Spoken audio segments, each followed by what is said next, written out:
okay? Then, I'm sorry? All right, okay. We'll Use the start same with- name, guys. Okay, we're gonna start with roll call. Jay Van Bavel. Brian Ryder. David Bench. Tom Farrell. Very good. All right, now, I'm gonna ask, is there anybody out there who has signed up for public comment? And the answer is no, I guess. Okay, now, we'll move on to a consent agenda. I make trust you- I make a motion to approve the minutes as submitted. Okay, motion made. I don't have any objection. I want a clarification, but I don't know if it's so much a minute motion. On page 4, number 6, impervious cover drainage committee, I thought we were doing a Florida area ratio committee. No, it Drainage. was impervious cover and drainage. And Okay. it was Tom And me and Duke. and you and Duke. Okay, well, that's what, Right. and I'm chairing it, so I need to know what it is I'm supposed to do, and I That's came right. across with. We can talk about that too. Yeah, well, yes. And then, at the end of the minutes, item number 7, Dave Bench returned to item 3 at this time, but there's nothing saying we did something or we didn't do something, we postponed it, we got tired, and Jay moved to adjourn, or what? It was just a Should we dis- have it some, was we have just a discussion. dangling? It was an FYI kind of thing about the training, Okay, right? no, just say no action was taken. No action was taken, no, it was that. I just wanted to make sure Yeah, that we just had an okay. I opportunity would to do just that. amend by saying no action was taken at that. and- Okay, and I'll, Right. I'll With accept that amendment, then. I will, Right, with that friendly amendment to Tom's motion, I will second. okay, It's very good. accepted. We got, So- motion, second, all in favor? Aye. Aye. All opposed? Okay, very good, passed. Go on to regular agenda. Discussion and possible actions on emails and letters to the CRC from May 11th, 2024 to June 6th, 2024. I think there's only one out there. Is there anything that we want to do about that? I believe it's the one from From Wendy? Ms. Huntley, yeah. This Well, is Wendy's letter? it is. Email you're referring to? It's an email that she sent. Actually, I think that the way I read it, even though there might have been still some confusion, it looked like it also showed a bit more understanding as to what we are proposing actually does work. So, But we've also had some internal emails back and forth between Jeff Marks and Alex, and then we've had emails that I've been. Those are internal, though, not to the committee as a whole. Well, but then we've had from the something vote. from Jeff Ezell with, that just came today. Yeah. okay, so that's not, I that's guess I not, don't that's have it. time limited, Yeah. and we'll put You that know, on the next agenda. we could, Well, it just, we can table that until we get into our discussion about building heights. How's that? okay, We're not gonna make any decisions on building heights tonight, No. okay, but we can talk about them, all right? okay, Very that's good. fine. I don't have anything else on item 3. Okay, let's move along to item 4, discussion and possible action regarding the tree subcommittee recommendations following the May 8th, 2024 Planning and Zoning meeting. And I'm gonna hand it over to the tree subcommittee chair, Jay Van Bavel. Thanks, Dave. So just a little history. After a lot of deliberations, the CRCRC passed recommended changes to the Rolling Wood Tree Maintenance Ordinance that went to the P&Z committee in early May, I believe, or late April. And I attended 2 meetings to present the recommendations to the P&Z. The first one was really just a matter of presenting the recommendations, going over them, and that takes time, and we didn't really get a chance to do much discussion of those recommendations. So the next meeting was about discussion, and the P&Z committee members had some areas where they wanted to see us make some changes to our proposals. And so what I have in the packet tonight is, and again, this was done by the tree subcommittee, which is Alex and Duke and myself, and has been approved by that subcommittee. We have made some changes to our recommendations, and what I'd like to do is just kind of go through them, some of them rather quickly because they had no real comments or suggestions for change. And then where we've changed something, I'll dwell on that a little bit more. So number one was just changing the name of the subdivision to residential landscape and tree canopy management.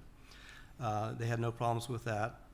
The second one was introducing a concept of xeriscape landscaping into the ordinance through not a regulation, but just suggestions or education.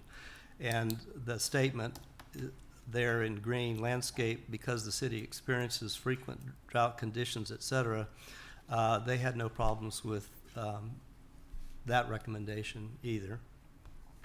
Number three was we wanted to insert a definition for heritage tree category into the ordinance, being those trees 24 inches in diameter, measured 4.5 feet above natural grade.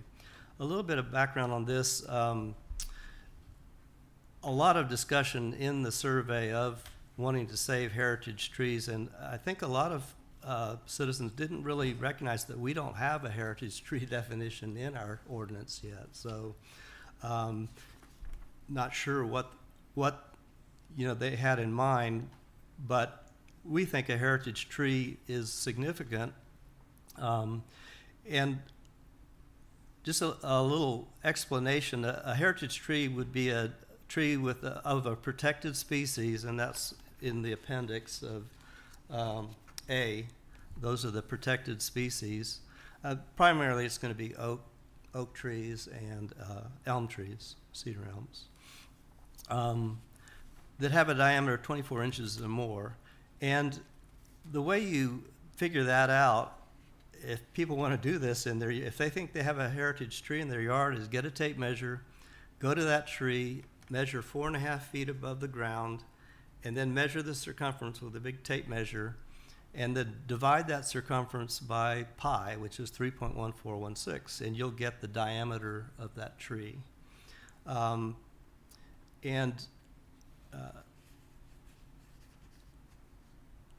For a heritage tree of 24 inches, that's our cutoff, it would be 75 inches. So if you have a tape measure, 75 inches, measure around that tree, 4.5 feet above ground, and that'll tell you whether that's a heritage tree or not. I think there are fewer heritage trees than people probably think there are, but that's just an impression. That's a big tree. That's a big tree. And what makes it a heritage? Why do we call it a heritage tree? Well, that was a question raised, and there's not a great answer for it, but you can estimate the age of an oak tree with 24-inch diameter is the diameter times its growth rate, and a growth rate for an oak tree, a live oak tree, is about 8 or 9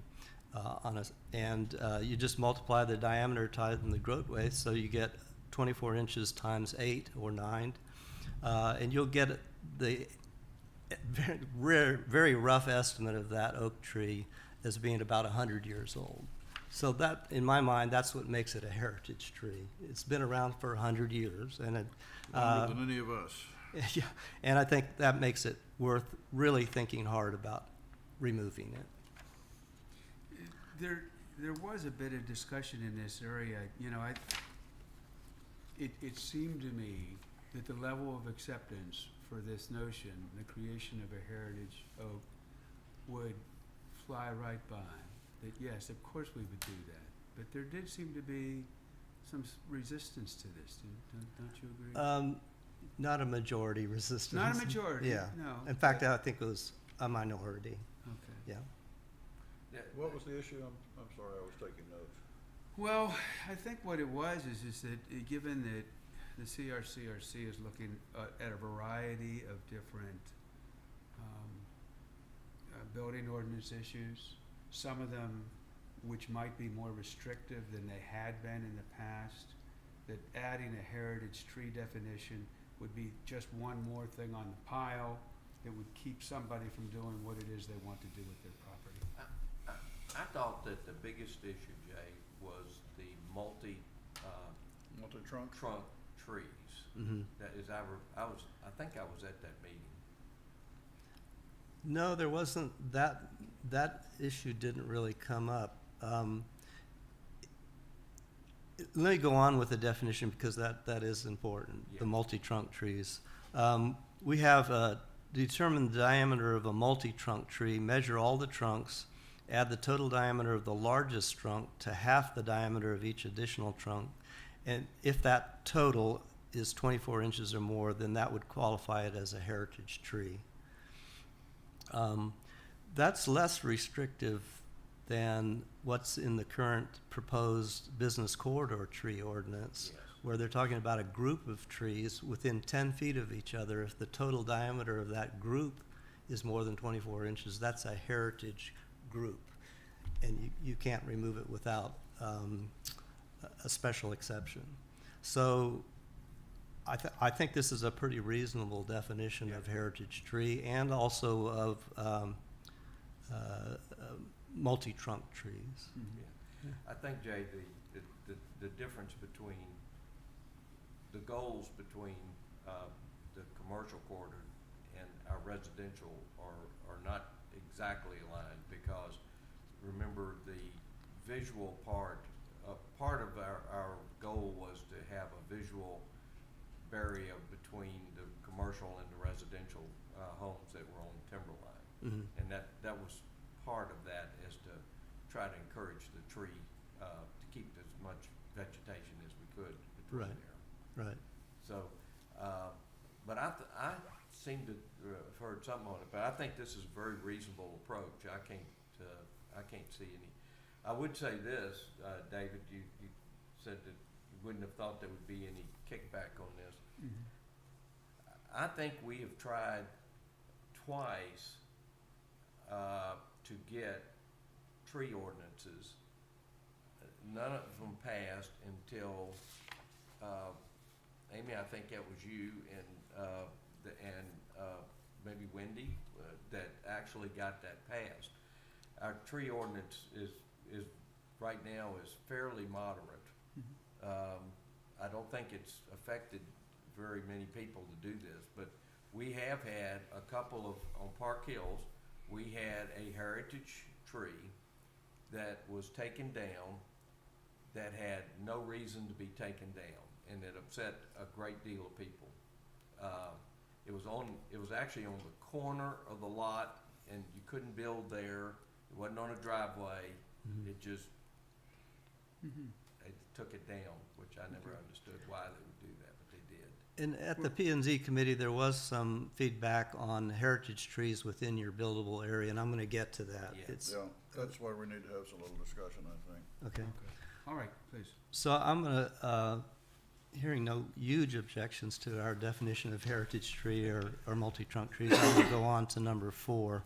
Number 4, the P&Z had no problems with that or questions. That basically was to eliminate a loophole that's in the current ordinance that allows you to remove, say, a 12-inch oak tree from your front setback and replace it with 3 trees from the alternate tree list and plant it underneath your utility lines in the backyards, for example. It was definitely a loophole that people are taking advantage of. And so this was simply to say that if you remove a protected species, a protected tree from your setbacks, your side yard or your front yard setbacks, it has to be replaced with a protected tree from the protected species list. If you remove a protected tree from your utility setback is 20 feet from the utility lines, then you can replace it, and you have to replace it with from the alternate list, which are trees that tend to get to about 10, 15 feet in height, and that's it. Mountain laurels, things like that. Yeah. And that's in Appendix B. So, again, I think we can, if there are other questions about it, I think we can go on to the next Yes. item.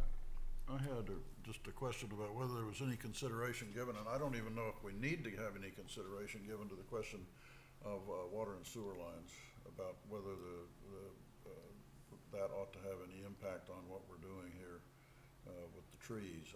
You're focused on the utility electrical line at the back of the house, which is where it normally is. And I don't know, Tom, do we have any issue there, or is it, You've got, the water and sewer lines are almost on the street, aren't they? well, Or some of they them are in the have to, backyards. the service lines have to get to the house, and Yeah, we generally have a 5-foot easement along each lot line side setback gives us 10 feet that you would have on at least alternate half, because you have to get, there are some houses that there are some service lines that come in from the back, we're talking about water service or sewer? water services. And so, those houses have to have, but we generally, when you plat, you'll end up giving a 5-foot PUE, public utility easement, on the side that you have on that. Does that have, I don't mean to complicate things, Jay, is that anything that needs to go in this, or is it just? I don't think so. I mean, if somebody removes a tree from a utility easement, they're probably not gonna put it back on the utility easement. I mean, they're not gonna put it in their water line or their sewer line. I would hope not. Sewer lines are, the water lines are flexible, I'm just gonna tell you that, from a standpoint of where you run them, on the service lines. You can run those around, you can make that happen. Sewer lines are in. So, the connection from the street to the existing house is in. So, if you built a new house, you might choose to get a new sewer connection, depending on the design of the house, and if you did, again, that's somewhat flexible as to where you do the tie-in Was, on that. was your question, Brian, having to do with what kind of tree would need to be planted as a replacement if it were within No, utility no, because easement? if a tree is gonna be a problem with future, water or sewer line, if the tree were planted on a water line or sewer line, Yeah. it doesn't matter whether it's a 10-foot tree, which is the list of the shorter trees that you're talking about under power lines, or a bigger tree, it doesn't matter. If it is in a public utility easement, the city has the rights to Yeah. remove that tree. For utility purposes Sure. on that. But we would probably, to be frank with you, we probably would go around it if we could. And there's usually a way you can do that. I'm trying to think of an instant, Brian, in my 40 years here, that's been an issue. And Okay, well, if it's not, I don't mean to complicate things. I'm Yeah, just I don't- saying that, the electric part of that is an issue. Because they have the right to go in and, trim and, well, they call trim, but some of them look like telephone poles when they're finished. well, we can't control that. No. We don't have anything that we can do about that except what Jay's done, and that is say, put the shorter trees there so that they don't Yeah. get up into the power line. And that's what's in the ordinance currently. It's just the thing we're trying to get around is allowing you to take a big tree out of the front yard and replace it with 3, Yeah. I'll just call them scrubby trees under your utility. Understory trees is a much more delicate term. Okay, understory, Ah. okay. Wow, okay. Underline trees, okay. All right. It's so nice to have a lawyer in the house. So, I would go on to number 5. I rarely hear that. And there are some changes, one change here. And that's adding a definition for critical root zone that is the area around a tree trunk with a radius of 1 foot for every inch in diameter. And I'm just going to read the definition. And the reason for putting this in there is because people will excavate right up to a tree trunk, and it's going to, and I've seen it happen on my street. It's going to kill the tree. You're allowed, according to this, to dig in half of that critical root zone. Right, yeah. But you have to preserve half of it. Yeah. Is that enough? This definition and criteria comes from many other ordinances, so I assume that's been vetted by arborists. The issue that I've always had on the critical root zone is if Brian wants to build on his lot, and I have a tree that's on my side of the line, on the line,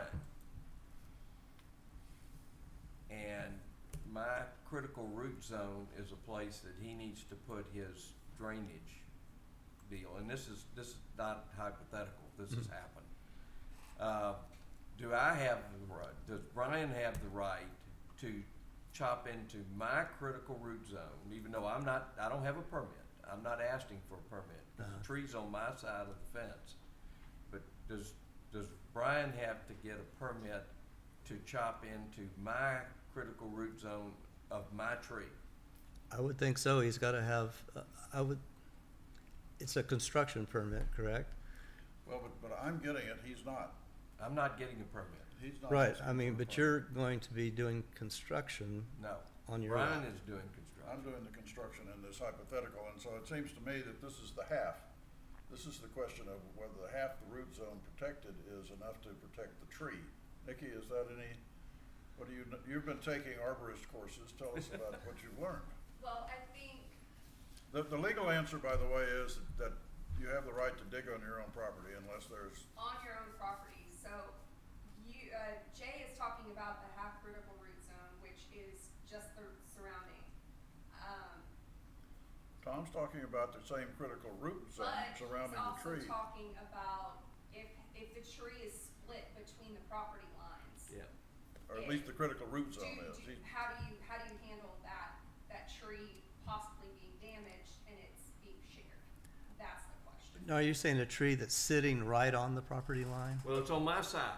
Okay. It's on the it's Okay. right there. So if the total diameter of your tree is on your side of the property, there's no way you can remove 50% of the critical root zone if, There's no way I Brian- can remove 30. Yeah, I'm Right. not gonna remove any. I don't want him there's to no build way a house. Brian can remove more than 50% of the critical, if he chops out right up to the If I chopped tree. off everything that was on my side of the line, it would still be a little bit less than the 50% Right. that's of the I think protect. the definition of a critical root zone is the circumference Right. at 50%. So it's not just 50% of the side of the tree. Okay, Right. It's not a 50, It's not a- 50% of a whole, it's a 50% of a from circle. the trunk Okay, out. yeah, you're right. So technically, it would be within the 50%. Mhm. It would be within that because, Okay. yeah, So Brian could build his house, but your tree would probably die. probably die because Yeah. And I think that's, the 50% of the 50 would the 100% of 50 would be damaged. Well, and I don't, and Let me- Jay, I let don't me- have an answer if you're asking let me. me pose this what would I question do? to you. Is that tree 100% your ownership? Or Yes. is it Well- 100%? It's not community, just like utility setbacks are not community I guess, property? yeah, I'm having some trouble with given our setbacks. You know, the smallest setback we have is 10 feet. And so the critical root zone of even most oak trees probably doesn't extend much more than 10 feet, maybe 12. And so is it really much of an issue? Well, I'll just tell you how, this is Yeah. not hypothetical. All right. We had this happen, you go out that door, you see the two houses that had this argument on this. The issue gets to be on that, yes, because that tree will die. The tree did die on this, and it caused, obviously some issues on this. So yes, and there are a lot of trees that, it doesn't have to be right on the line, but it does do that. You're not gonna build a house in that setback, but you can use that setback for your drainage improvements, which means you're going to be digging up that critical root zone potentially. Okay. All right, so Yeah, that's you're what not- this happened. It wasn't done that way. Jay, I don't have an answer to it. Well, that's what I was asking. What is, do you have a solution to Well, the problem? the question Well, really gets to be, can you limit the use of one person's property to benefit That's the my point. permittee Now, on an adjacent piece of property? And the answer generally is no. but the other part of that is this, the way I've always looked at it, and I'll just give you my thoughts, that's all I'm doing, cause I don't have an answer. If I'm sitting there and, let's reverse it, I wanna build, and Brian is on his side of the fence, I do have the legal right to go at my property line and go straight up that tree and chop every limb off. That's right. There is a limitation. You can't kill the tree to do that. You can't take off more than 25% of your tree Whatever it is, I can canopy. take off whatever the. You can take a limb that is endangering your property, but you cannot. That, I can't kill, Tree. you're right, but I'm saying, I can take a lot of it off and affect that tree. True. I mean, that's British common law. It's been there for centuries. Well, I'm Irish, I don't really care about the British. All right. So, I'm a heritage lawyer. I've been there long enough to remember. so That was- getting that was back, part of the statute of Anne of Jay, 1516. I only bring that Yeah. up because, that happened, and. And it's I- something I that don't might have come that- up again. I don't think the city of Rollingwood in Yeah. its ordinance is gonna solve that problem. And we Jay, didn't. Yeah. what Jay's got is the way it needs to be. Yeah. Move forward. Okay, There is one change from what we proposed to the PNZ originally, and that is, okay, no construction or disturbance shall occur within an area that constitutes more than 50% of the total critical root zone. And you're absolutely right, Nikki, that's a circle. Oops, not a half of the pie. And one half the radial distance of the critical root zone for each tree being preserved as a protected or heritage tree.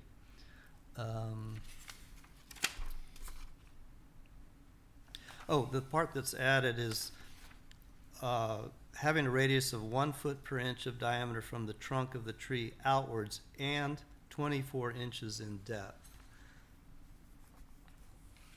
24 inches deep. And what we had originally was 4 inches, and I took the 24 inches in depth off the business corridor tree ordinance provisions. Four seems to be awfully shallow to me. I mean, Right. a lot of roots are deeper than Yeah. 4, but I don't know whether 24 is the right number. That I don't know anything about. you know, the truth in everywhere in Rollingwood, if you go 24 inches, you hit rock anyway. Oh, yeah, yeah, no doubt. Yep, yep. And Certainly then there's true at my house. roots underneath the rock. So, Okay, so if we're okay with that, I'll go on. yeah. Number 6 is we had suggested changing the term city arborist used 13 times in the current ordinance that indicated for reviewing, approving, implementing, and following up of the tree removal permits.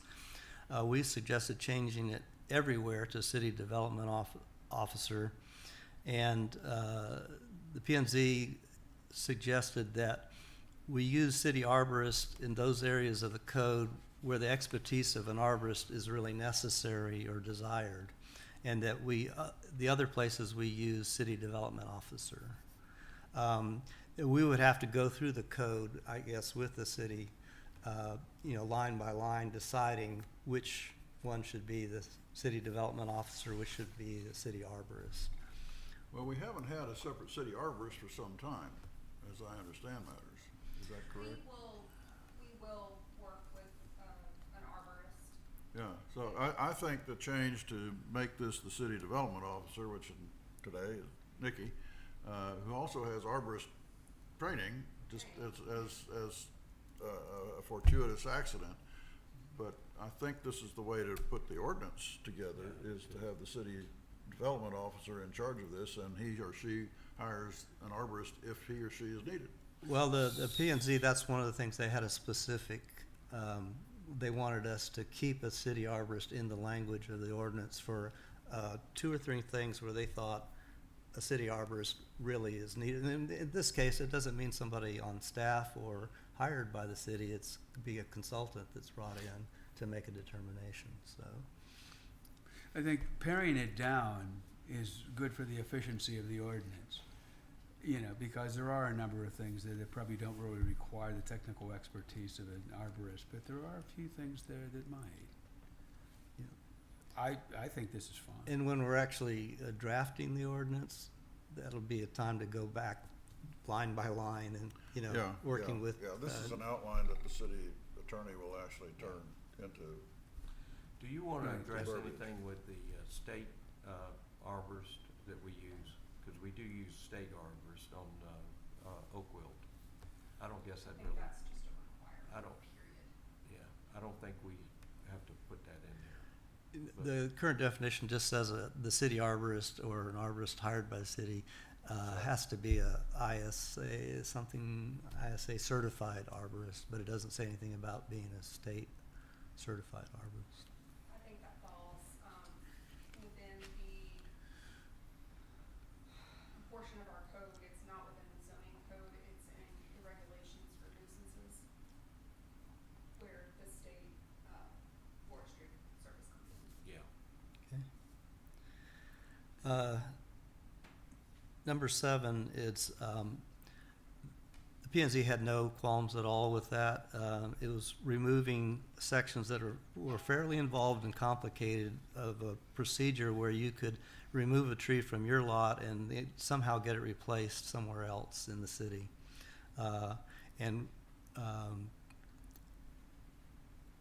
We just believe that all protected trees and heritage trees removed from a lot should be replaced on that lot if at all possible, unless a special exception is obtained to replant elsewhere. And the P and Z had no comments about that or discussion, so. Good. I'm gonna go on to 8. Removal of heritage tree would require a separate heritage tree removal permit. Removal of a heritage tree is prohibited unless a heritage tree removal special exception is granted by the Board of Adjustment upon a finding that 1, all reasonable efforts have been made to avoid removing the tree, the location of the tree precludes all reasonable access to the property or all reasonable use of the property, and 3, removal of the tree is not based on a condition caused by the method or design chosen by the applicant to develop the property. Before I go into that, I want to skip to 9. Yeah, And that's something that seemed to be conflict with 8. a I see it. heritage tree removal special exception will not be required for heritage trees removed from the buildable area and would be subject to the normal tree removal and replacement process. And that was brought up by a committee member who, as an example, said, you know, I've got a heritage tree right in the middle of my buildable area, you know, and it definitely would affect, you know, the value of my property and what I could do with it or what somebody else could do with it. And I, you know, the rest of the language under number 8 is 100% out of the commercial corridor tree ordinance wording, Tom.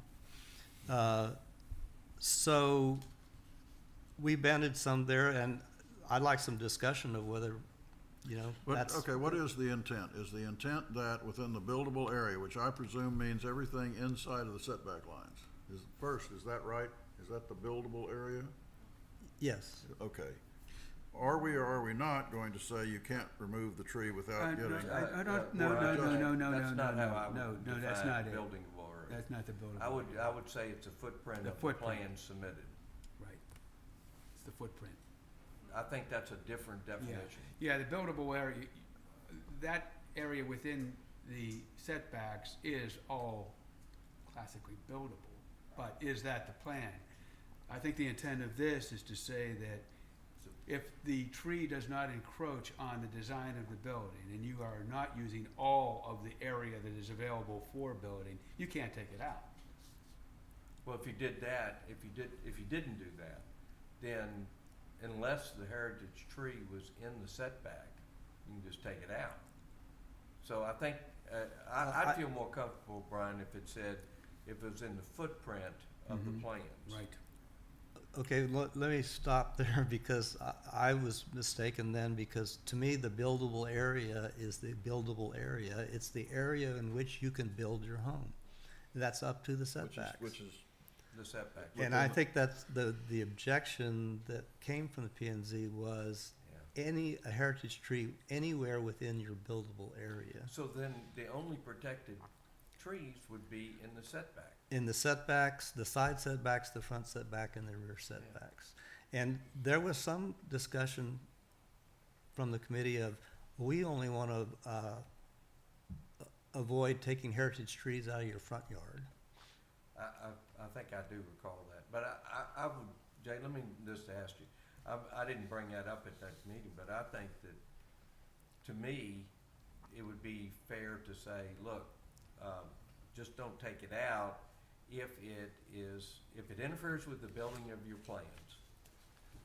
Do take it out if it Take interferes out. with your. I'm okay with that, and this is a little change, I'm suggesting Sure. that. I think we have two issues here that we need to define, and they're both fairly big policy issues to me. One is what we just talked about, because the way it reads, I agree with Jay's interpretation. The building area says if it's within the setbacks, that's the place you could put a house, then you can take the tree out, period. You don't have to discuss anything further, and I don't know that. Well, you have to get a permit for it still. Well, and then what is the permit? Because even if it's right smack in the middle of the lot, the Board of Adjustment No, has to find all reasonable efforts have been made, all reasonable access to the property, and all reasonable use of the property is prohibited. The three alls in there No. are It doesn't say burdens that. you're never gonna meet. no. It doesn't say that. There's a It's- difference between getting a permit and getting a special exception. Yeah.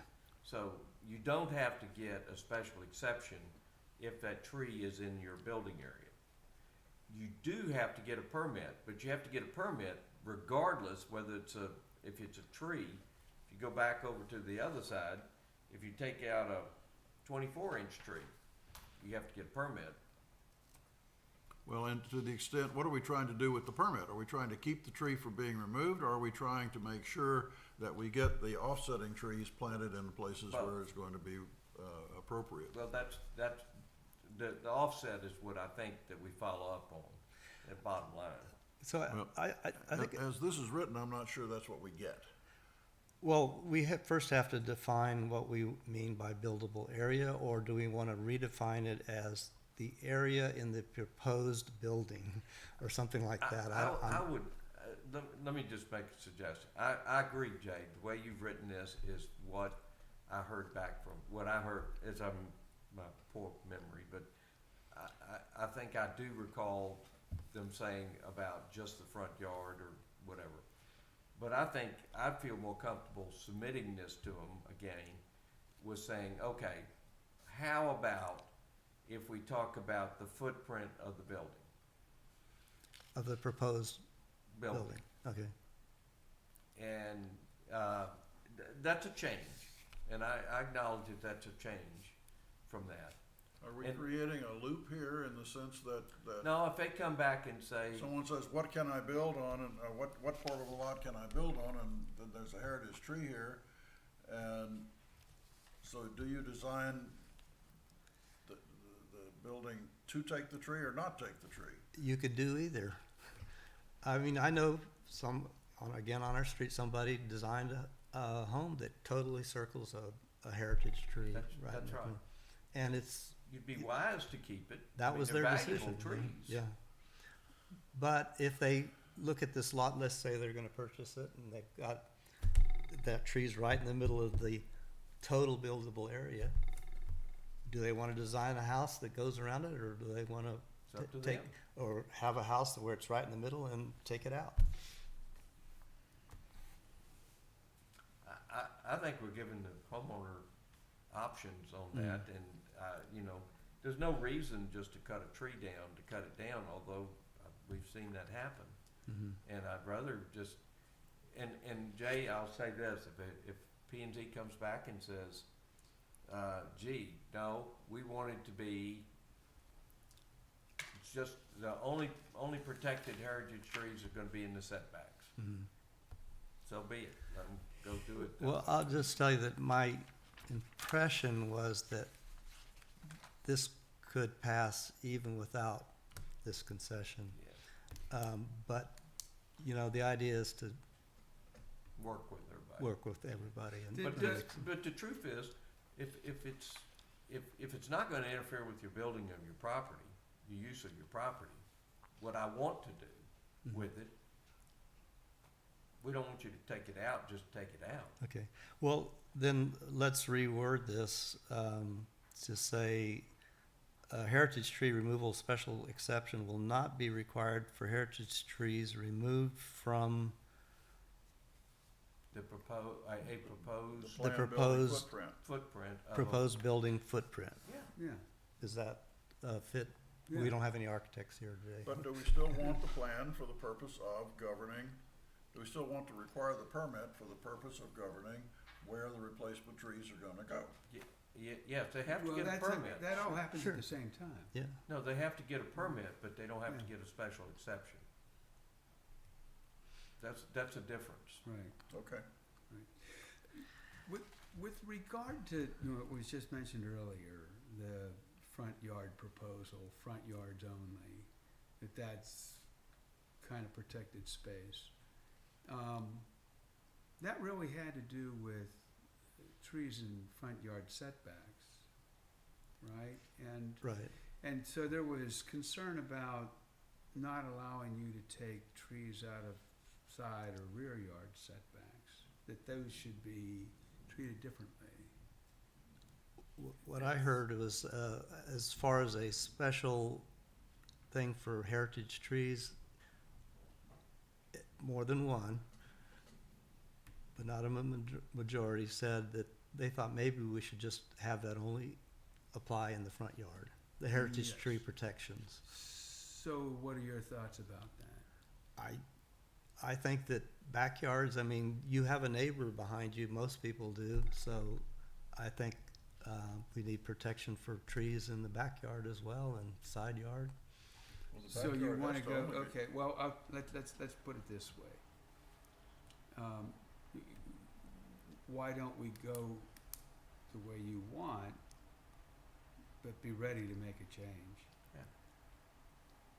Let's stay light on our feet on this, Okay, all right? well, I we're just gonna, think we need to be clear. Yeah. What policy decisions we're making about where a tree requires a permit and then what the standards of the permit are gonna be, and what the yeah. purpose of the permit. So, Yeah. gosh, I hate to do this. So I wanna put a pool in my backyard, Yeah, okay? Mhm. there you go. And there's a heritage tree Mhm. in my way. So I'm It's in the I'm trying setback to, now, I'm trying to get to the point that yeah. I want people to be able to use their property, Mhm. but not just to, and most, I should say everybody, but most homeowners are not gonna cut down a big, beautiful tree I don't know. for the hell of it. Sometimes, they might, but And if for the pool in the backyard, they might. But I'll I'm tell you, saying- it's happening. But I'm Yeah. saying, what I'm thinking through is, should we give that property owner the right then to avail, should that pool be part of the footprint of the house, and they should have the right to use that full backyard? Well, I understand your argument, but we started this by approving it, they would every heritage tree removal have to go to the city council. Yeah. And that's the first thing they pushed back on. Yeah. And so we have accommodated that by saying you need to get a special exception from the Board of Adjustment. And these three criteria need to apply. Well, I think if you want to have a pool, and remove a heritage tree, a 100-year-old tree, to put in a pool, I think you should have to go through this process and show that one of these I'm three. not causes- arguing, I'm just, that was a question more than a Okay. position statement. Now pools aren't allowed in the setback, so you're in the buildable area, if you like, you know. Mhm. Pool coping But and if you whatnot. have a tree, let's think about it. Okay, so if you have a tree, but it is in the setback, and now, but the critical root zone encroaches into the pool area. Well, Now you've got kind of a that's a complication. different animal It's a altogether, complication. but Yeah, remember now, pools are allowed in a setback. It's just the walkway is not allowed. No, the walkway's the other way allowed, around. the pool's not. Pools, the the Pool's not. difference, that's right. Gotcha, yeah. I got it backwards, Yeah, that's you got okay. backwards, yeah. I knew it was one or the other. Yeah. You're right. Again, I would ask is that the committee support that you have to get a special exception if you're gonna remove more than 50% of the critical root zone to put in your pool. Okay. That means it ain't gonna fly. It ain't gonna happen. You know, if we get the Board of Adjustment Yeah. to adhere to the three criteria we Yeah. have, Yeah. then, you know, I wouldn't say it wouldn't happen because it might, but, Yeah. Board of Adjustment is used to, a variance, which is a different and much harsher deal, and it's hard to switch that Yeah. around on the board. Jerry and I've had some discussion around that, Yeah. and He's a good I'm- man. well, and I'm teeing him up for this, Yeah. that, you know, we're gonna probably be seeing more special exceptions come their way. So it's, you know, they need to book up on it a little bit. And he's okay with that. I know. It's good, He's it's good. good. But he also says that the number one thing that they say no about is pools in setbacks. Yeah. It's the pool and setback is the thing that they seem to get a lot of. So, Well, you know, I understand what you're saying, yeah. but you're extending it and extending it, you know, I'm okay, Jay. instead with of what you waiting got. for Just, people to, all I'm saying is let's stay light on our feet. Be ready for anything. okay. Because this is the one that's going to get us. And we don't want to jeopardize the other good work. Mhm. That's all. I think the worst they would do, just say, look, if you don't like it, change it the way you do like it, if that Mhm. provision. And, Well, I think what they liked is not what you I liked. know, I know. You could remove anything from the buildable area, not in the setbacks. Let's go on. Yeah.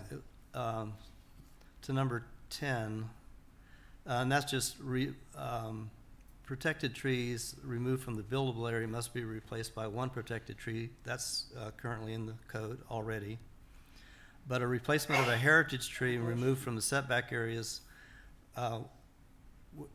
if you've gotten the heritage tree removal special exception, and the ones removed from the buildable area, which would not require a special, and then I have to change the definition there as well, right? And the footprint of the proposed building footprint area that would not require a special exception must be replaced with one tree 6 inches in diameter or more for every 12 inches of removed tree. And that's, they had no objections to that replacement requirement. I don't have an objection, I just point that, those are big trees and those are expensive trees. A And 6-inch maybe tree maybe you'll think is twice a about doing good-sized it then, tree. you know? Yeah. I'm fine with it, but it's costly. There was some discussion about whether it can and cannot be done, and there are members in the commission who said it can be done. Mhm. And we're supportive of that, although It's very expensive. it's difficult to do. Not, you can't just go to your landscape supply company and, you know, you'd have to go to a tree company, tree nursery to get a tree 6 inches in diameter, and it's gonna be expensive. But, you know, maybe you'll think, is there some way I can, Nikki, do you think this is workable? Are we gonna be able to do this? I don't know. I mean, it's a lot. Because a builder comes in, and they're gonna have their arborists that they're using, for the most part. And they're gonna say, okay, here's the code, we meet the code because X, Y, Z. And if we have to replace these trees, we have to replace them.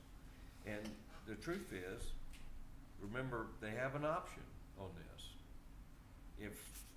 If I want to, I can go to the Board of Adjustment and say, look, I'm gonna replace, instead of 3 6-inch trees, I'm gonna put 6 3-inch trees.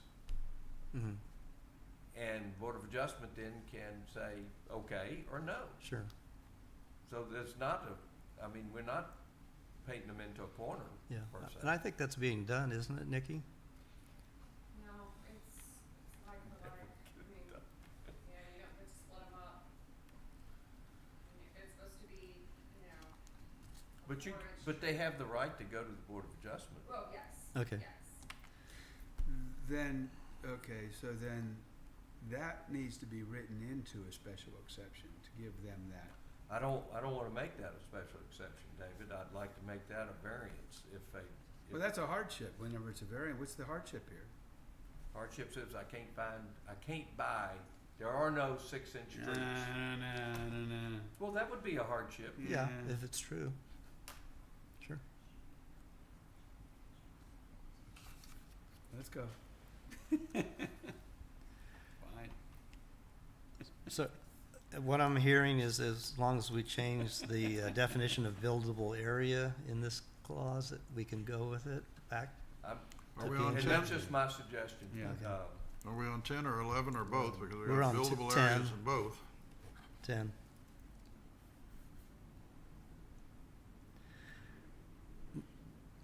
Let's go on to 11 then. And this one, if a protected or heritage tree straddles the boundary between the setback line and buildable area line, in this case, I mean buildable area line is the buildable area line. It's not where the house is gonna be. It's where the house can be.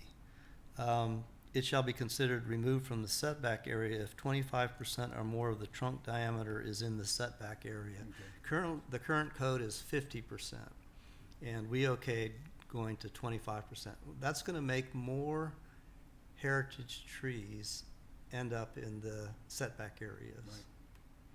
which we think is a good thing. Right, right. We okay there? Mhm.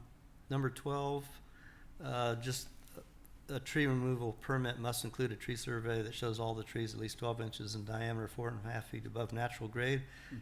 And a new part would be, and indicate the critical root zone of these trees as well. Good. Number 13, that was just a general statement. It should have come at the beginning. The site plan and project design will preserve the existing natural character of the landscape and the retention of protected trees as much as possible. That's just under the purpose section, is kind of like with landscaping, it's just, a plea more than anything else. It's not a regulation. 14 was a big change.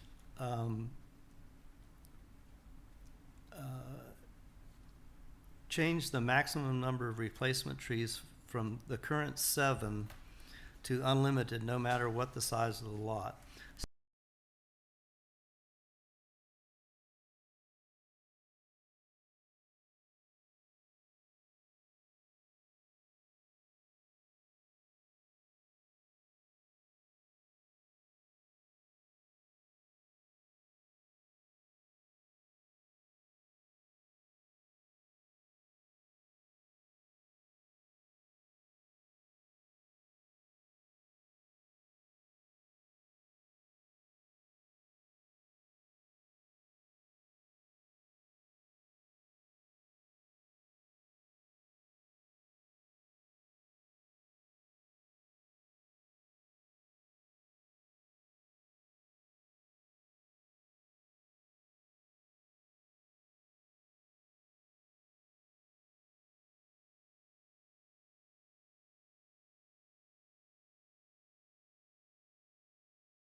think we're back.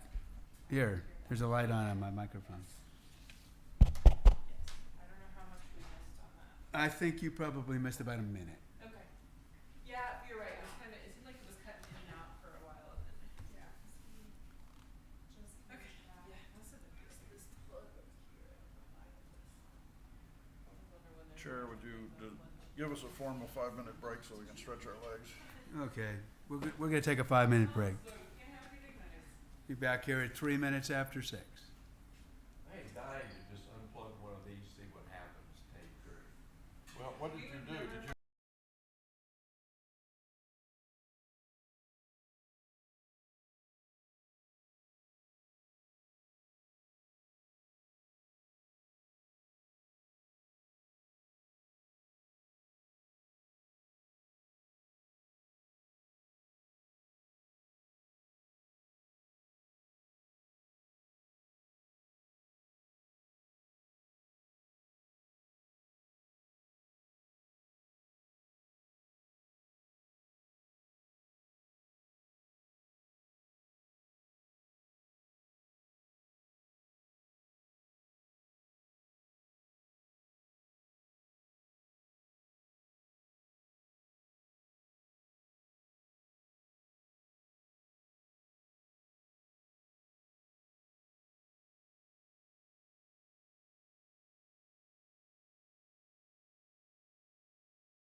Walk away with a microphone in their hand and no wire.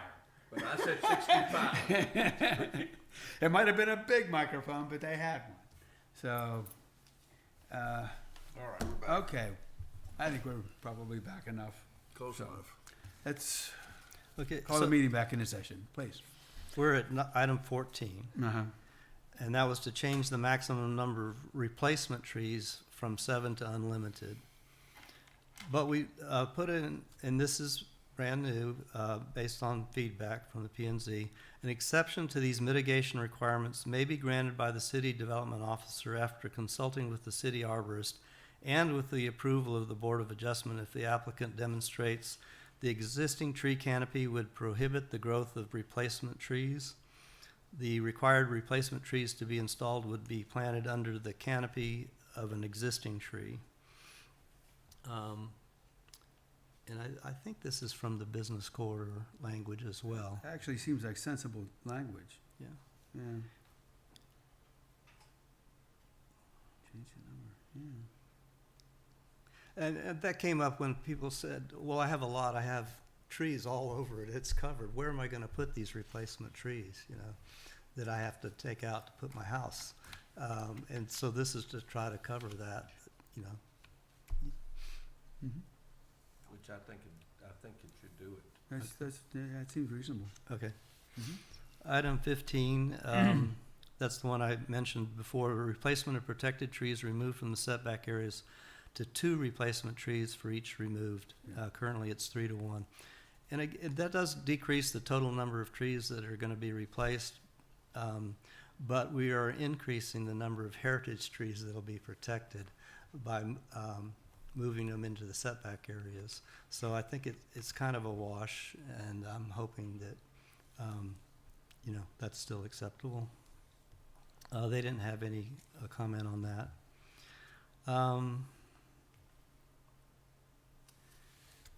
This is, item 16 is, the additional part there is that a protection plan must be submitted with the permit for those trees to include evidence that sufficient care must be demonstrated to ensure survival of these protected trees, including adequate watering before, during, and after construction, or until an occupancy certificate is granted.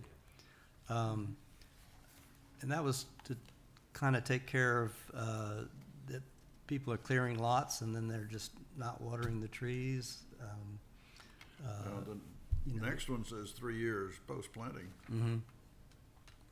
So, which is fine with me.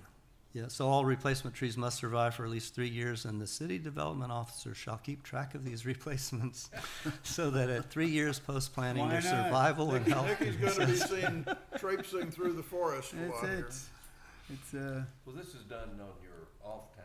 Of course. Yeah, right, right, consulting with an arborist if necessary. yeah. Number 18, may I, are you there? Well, any comments on 17? I don't have any on, No. I'm Nikki? for it. No.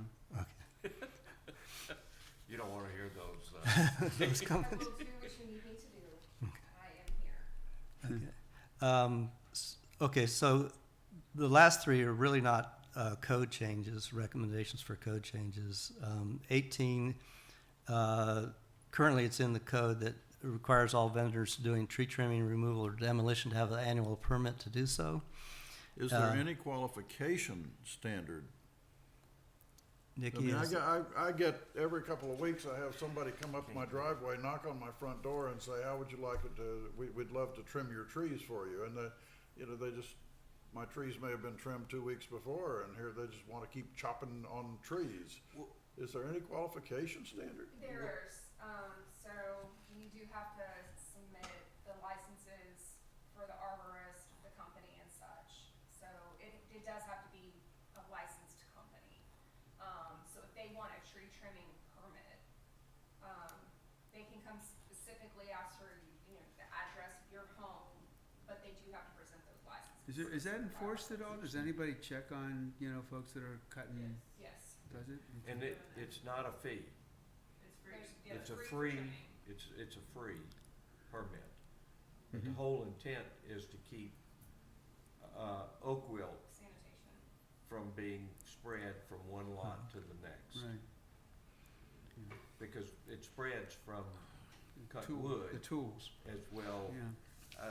The arborist will tell you, the state arborist will tell you that they can't find any, that's probably not right.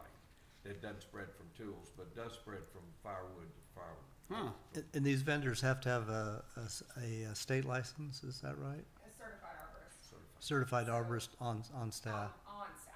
Okay. And we recommended that the website be changed so that that information is very visible and that people can see which tree companies are, is that in the works, or? Yeah, so I've actually, you could look at our current permit list and see who is, but we can We definitely, can put instructions. yeah, instructions on how to do it, or, even trying to get it updated, Okay. doing something of that nature. to I mean, actually- I could take that off my list if it's, you know, It in, is what y'all want. I think please leave it on the list, cause we're going Yeah. through a website update right now. Yeah. Okay. That way we make sure it stays on our website update. okay, okay. It stays on. Number 19, the CRCRC supports a program to plant commemorative trees on city property, especially parks where the cost would come through citizen donations. This program is still under consideration, I think, by the Parks Commission. Is that right, Dave? I don't really know where they are. They have not made a recommendation Yeah. to council on it, but Uh, they were discussing it, and I think a little bit of it has just morphed into a tree program, not necessarily commemorative. I Okay. think now it's more about, just where do we need trees in the park. I and saw that they're moving gonna plant some trees in the park, or they wanna plant trees in the Mhm. park, but it's not a part of the program. Right. I think it's kind of morphed into that. I think that it didn't maybe get as much traction. Now, as we they do could. have some trees that are commemorative trees Mhm. that Mhm. have been put there for, Mhm. Various, yes. various people. Yeah. We do have. With a little plaque and all that? And one of them's for you. Mhm. There's a mayor's tree out there for It's, commemorating all prior mayors. Mine is the poison ivy that they have in the back part there, so. Well, if the Parks Commission isn't really considering that anymore, maybe I should take that off of our list. I would prefer David Jay that we keep it. Yeah. 'Cause I Okay. think I always thought that was a great plan. Yeah, We have several here already that we've done. Okay, all right. yeah. It's no harm. And then number 20 is that the CRCRC supports a proposal that was strongly supported in the survey about a plan sponsored by the city or private donations to plant additional trees with owner approval in public right-of-ways. And our discussions on that was that that's a kind of a complicated proposal. Where is public right of way other than the park that would be, Oh, it's along the Well, road. there's potentially, public right-of-way. One of the vision plans on the, commercial corridor is that we do have potentially a walkway that goes along, down behind these businesses on BK's Road along the creek. okay, And- all right. and That was just a question. I mean, we don't have esplanades in in our boulevards, which is what I would think when you're talking about in a public right of way. And believe it or not, as you may recall, we did at one time have, some intersections that had on Rollingwood Drive that did have a tree in the middle of Rollingwood Drive. We have a tree in the middle of Randolph at our circle. Yes, that's correct. Yeah. But there was a tree at the bottom of, and I'm trying to think of the name, Vale, maybe, that came in. If you'll notice how wide that road is, down at the end of Rollingwood Drive, Yeah, that's because there used to be a big tree in the middle of that road with the, until some Somebody pick 'em hit up it. truck took it out and no, now, actually, it was a car that came, kid that was driving too fast and he launched into it. launched it. He did Okay, kill I the don't, I tree. don't recall that, but Yeah, that was, So this proposal, you want to take this out or leave it in, or is it something the CRC really wants to get back to? I think, with regard to the right-of-way, we had talked about right-of-ways along the roadway. Yeah. And, add and park I to it. know Put the that, park, you add know, park. when I first took some of these recommendations to city council, there was some pushback immediately, like, we can't be putting, trees in right-of-ways and things like that. But I think it's worth discussion. just keep in mind, let's talk about what the right-of-way is on BK's Road. Remember, when TxDOT takes this, it doesn't stop at the edge of that. Their right-of-way does not stop at the edge of that, Pavement. of the walkway, the sidewalk. Yeah. It goes another 10 or 15 feet on the other side of it, or 20 feet, I guess. I don't remember what it is, but it does continue. And then on the south side of the road, you notice that rock, brick wall and everything that's The not- one that keeps falling apart, yeah. Well, they have to fix that, but it's designed to have vegetation on it. So potentially to have vegetation that would cover that up. That's where your poison ivy needs to be. That may be there, I don't know. Well, couldn't even do it on the right-of-ways along Rollingwood Drive? Well, there you deal with public, remember, Yeah. you think it's right away, Yeah, but if you talk to the people that own the house there, yeah, They it's think that's their their yard. property. right. So, Well, this is, and it says there by, owner consent, with owner approval. I know. but If the city had a program where they said, we'll plant trees in an area on your right-of-way property, your property, whatever, if you allow us, or if you want us to. I mean, I have that in my, and if somebody says, I'd like to plant a tree there, if it was the right kind of tree, I'd say, go ahead, let's do it. The only issue you've ever faced Yeah. with that is recall that our ordinance does require you, Yeah. David, then to keep that tree trimmed so Yeah. that our trucks can get under it. That's fine. And that's, I don't have Yeah. a problem with Yeah. that, Yeah. cause if you don't want it, you don't get it. I just think that this is a good thing to talk about, Doesn't bother me. Okay, well, let's leave it in Yeah, there. yeah, and It's yeah. an aspirational. I Right, have exactly. Nikki, I Yeah. have one point of question. On the little tree list, the understory tree list, we have Texas pistache. I have one in my backyard that that has grown up into the limes. And the last time the city came through and trimmed, they took some of it off. Texas pistache will grow more than 20 feet. Is it into the electrical line or just the telephone cable line? I don't know, the city trimmed it.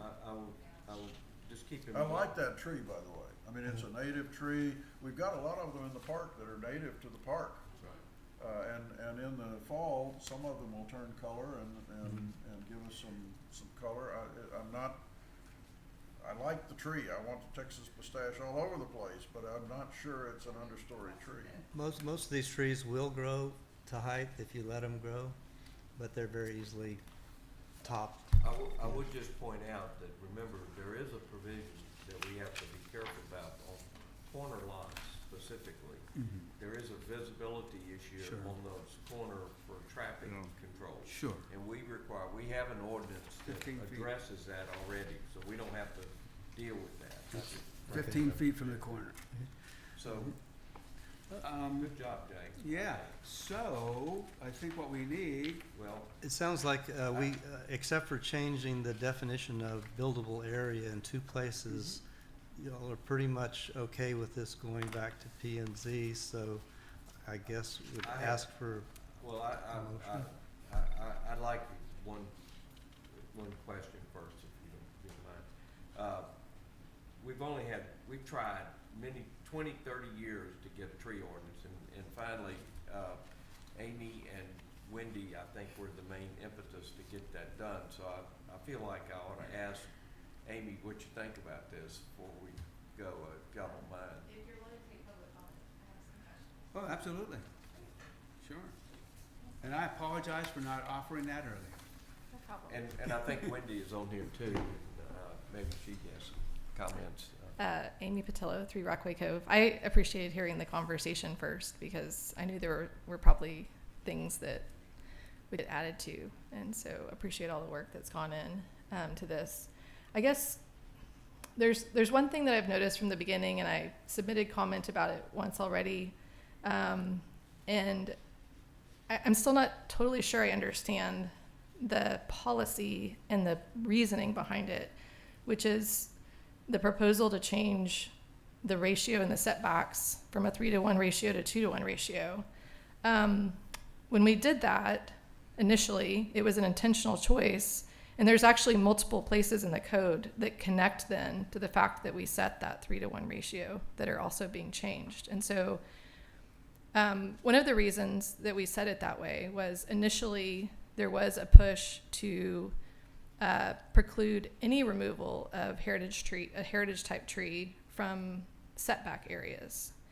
And so one of the conversations that was happening was, at that point in time, we were under a little bit different time pressure than right now, because at that point in time we were also having neighbors who were threatening to just go and clear cut their yards before the ordinance would get passed. And so there was some anxiety about losing trees because neighbors were just going to go and do that. And in fact, I know of one neighbor who literally went and clear cut their whole lot because he just didn't want to have a tree ordinance precluding what he could do.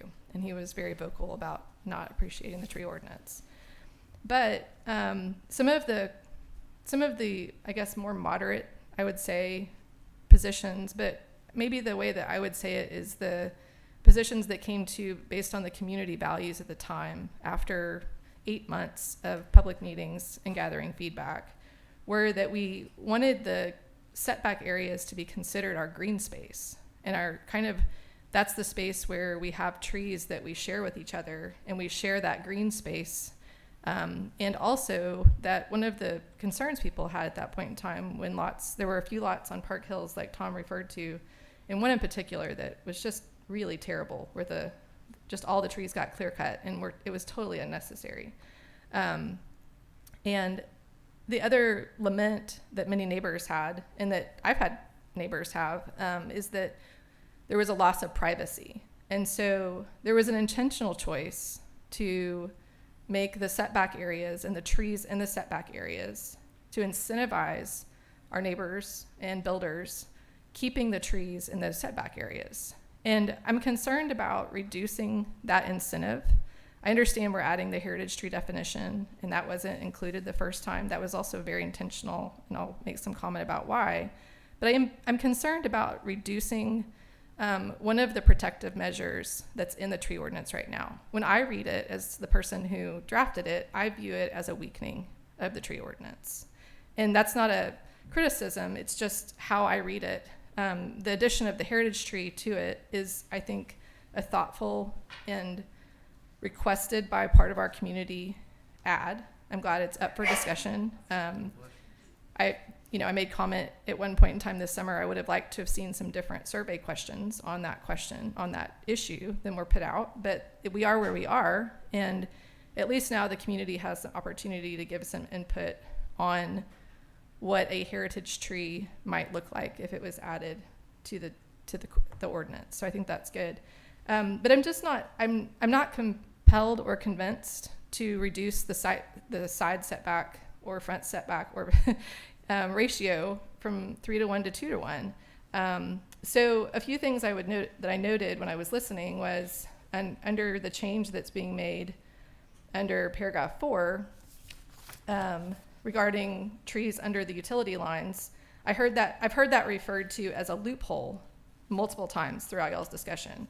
I had to stop for a moment and think, was that a loophole? Because actually that was intentional when we were drafting it. So I don't know that it was actually a loophole. It was because if somebody is removing a tree in the protected area that requires a 3-to-1 replacement, 2 of them can be from the shorter list. If they're placed near a utility pole, one of them still has to be a protected tree.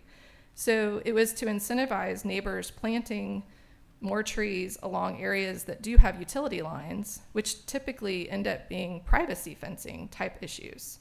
And so it was to encourage replanting more trees along the areas that we oftentimes consider privacy enhancers. So I didn't see that as a loophole when we drafted it.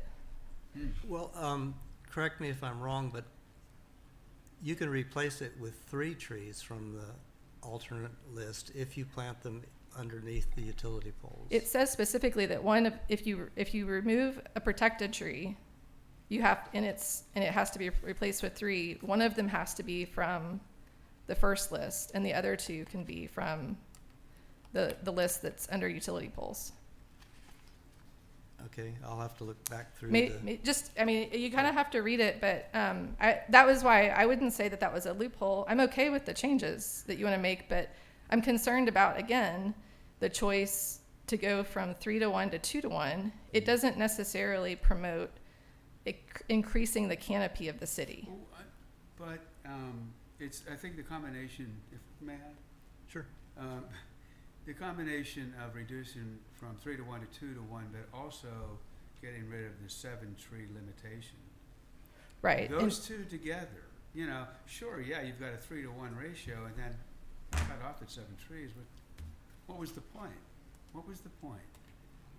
Well, I see that y'all have added in an exception now under the unlimited. So the exception to the mitigation requirement may be granted if, with the approval of the Board of Adjustment, the applicant demonstrates the existing tree canopy would prohibit the growth of the replacement trees, and the required replacement trees to be installed would be planted under the canopy of the existing tree. So there is now some, at least, I guess, leaning towards there being exceptions if somebody has a heavily wooded lot and they're needing to replace. A question I had about that one actually was, it doesn't say what type of approval from the Board of Adjustment, if that's a special exception or a variance. So I wondered about that. Yeah. It may just be worth discussing. But I hear you that there's a couple of different levers that have changed. Mm-hmm. My concern is that one of the levers that was put in place intentionally to encourage people to keep trees in setback areas was a higher replanting ratio.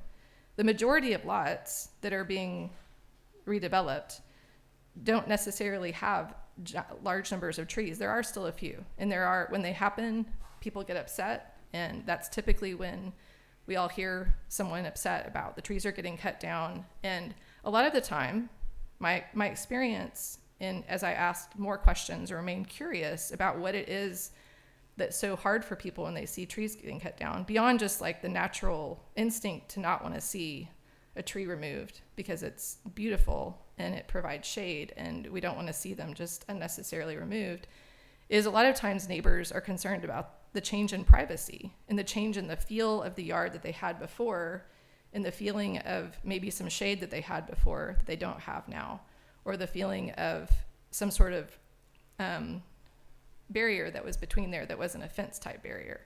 And so I would say that there's the privacy aspect, but there's also the aspect of the goal that we had was to promote a healthy tree canopy at the beginning when we wrote this. And so one of those choices was to promote maintaining trees in setbacks or requiring more trees to be replaced in setbacks. So like under paragraph 7, I actually don't know if anybody has used it, but the allowance where if you can't replant all the trees in your own yard, that you could offer to replant a tree in another yard. I don't think anyone's actually used it, but it was actually modeled, just for the history, it was modeled after a good neighbor planting ordinance that is in Portland, Oregon. And so we looked at that, and then we looked at how we were doing our tree ordinance, and doing something similar, at least to start with, seemed like a good idea. Also, under, which section was it? 107-375I, we do have a provision already, Tom, in the code that deals with what happens if one person has the tree on their yard and then the other person is getting the building permit and they only have the roots on their yard. And so we did think about that, and we did make accommodation for it, that the person who's cutting the roots, and there's a whole definition there of like how much root you're cutting and whether you need a permit or not, but that already was put in there.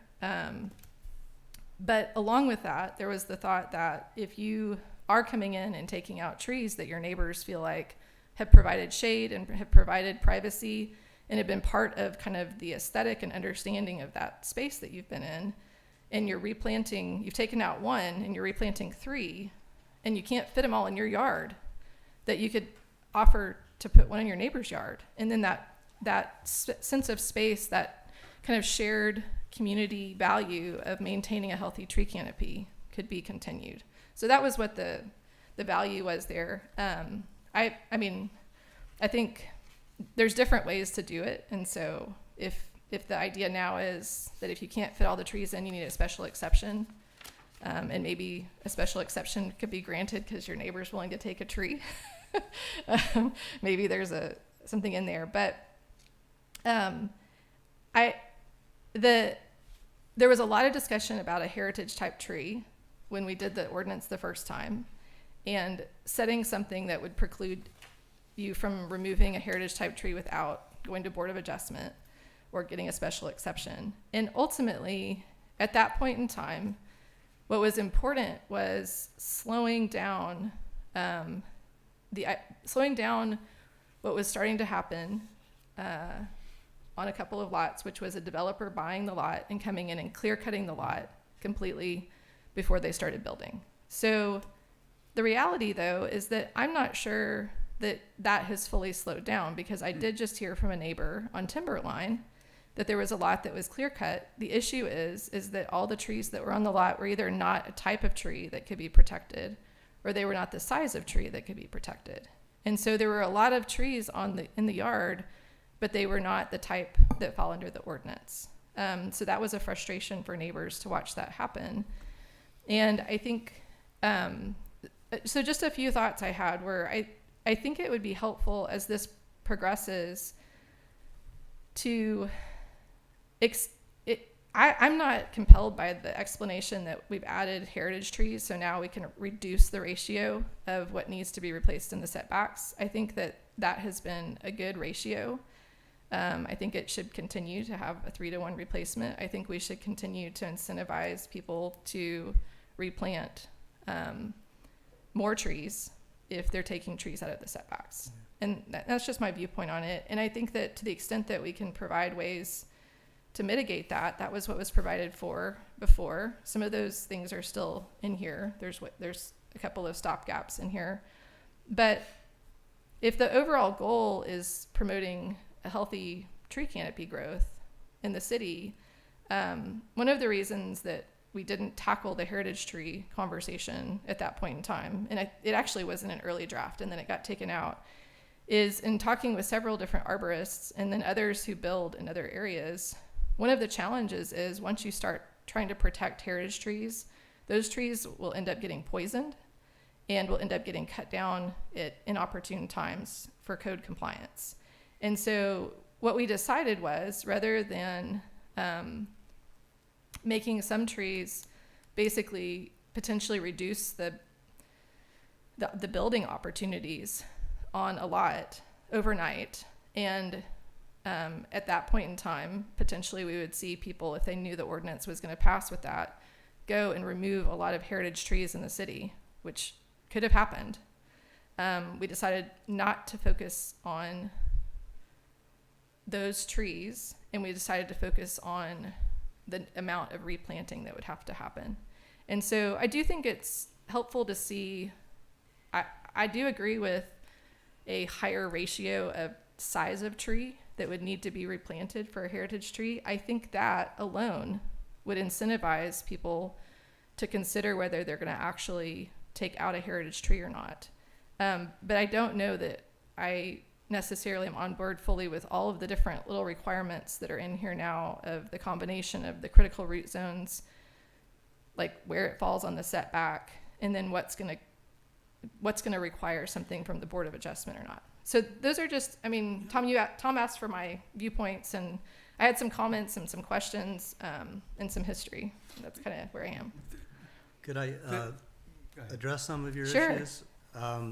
So on the ratio, our interpretation of the survey was that the citizens were not looking for an increase in the tree canopy necessarily. They wanted to maintain it, not lose more of it, but not necessarily increase the number of trees that we have in the community.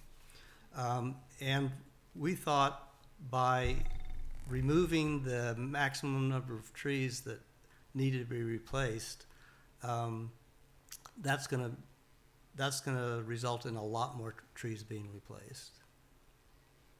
I agree.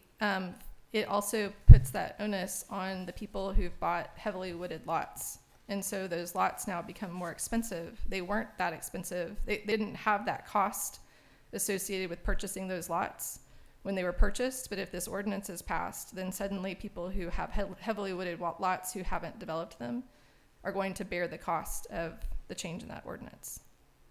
So you're singling out people who have heavily wooded lots with that, and then you're allowing everyone else to then reduce their participation in like adding to our tree canopy. I don't totally follow you there, but if somebody has a lot that has a lot of trees, then if they replace 3 of them, if they take down 3 of them, they've got to replace them with 9 under the current ordinance, right? But it's capped at 7, so they only have to replace 7 trees. That's just the buildable area. That's not the setback area. No, that's the setback area. If you remove a protected tree from the setback area, you have to replace it with 3 trees. But it's not capped. It's not capped. That's not what the ordinance says. Well, I will tell you something that at some point in time y'all will get to probably address that I've talked with staff about recently. The forms that have been used for the tree ordinance since it was first passed are based on how it was first passed. There was a typo introduced in one of the drafts along the way that impacts perhaps your understanding if you're just reading the most recent code, but it's not what's in the forms that are being used by the city. That's possible, but what I've looked at is the code, because Right. that's what we've been asked to look at. So that's an opportunity where I'm happy to sit down with you and show you where the error came in. I noticed it recently, and I think there's an opportunity when this ordinance is amended at some point in time, which is going to require public hearings, to go in and correct that so that it reflects what's actually on the forms and what's been applied all these years. What our thinking was, and I'll have to look at that because I felt very certain, and the committee did, that the requirement, the 3-to-1 replacement required applied to setback areas, not the buildable area. The 3-to-1 replacement is setbacks, but the cap only applies to trees that are removed from the buildable area. Okay, well, I'll have to look at that That's the way. very closely so, because I didn't see yeah, that. I would appreciate the opportunity to sit down and talk about Okay. it. But that's what Nikki is. Yeah, the Right. way she's explaining it is the way I interpret it and I've been processing. That you're saying protected trees removed from the buildable area have to be replaced with, No. The They- cap. It's they're ones capped, that the are number of buildable cap, area are the ones that are capped. okay, They're all capped at 6 inches, but it's capped at like a removal replacement for Well, it's the seven tree 7 trees. cap, yeah. Right, yeah. okay, well, have to take a close Yeah, look I at that. actually was hoping to bring that up offline, but I'll just say if one of your bases for reducing the setback requirement from 3-to-1 to 2-to-1 is that there are some lots that are heavily wooded where there was an understanding that they had somehow only had to replace 7 trees. That's not correct. It would only be the cap is only placed on the trees that they removed in the buildable area. Okay. So regardless of that, I'm not sure that, I understand the levers that y'all are thinking about adjusting. My position is I see the potential adjustment in levers. I would say that the way that the community as a large space, the way that we all most collectively bear the responsibility to keep green space is by keeping a higher ratio of replacement trees in our setback areas, because that's what we've decided is our green space.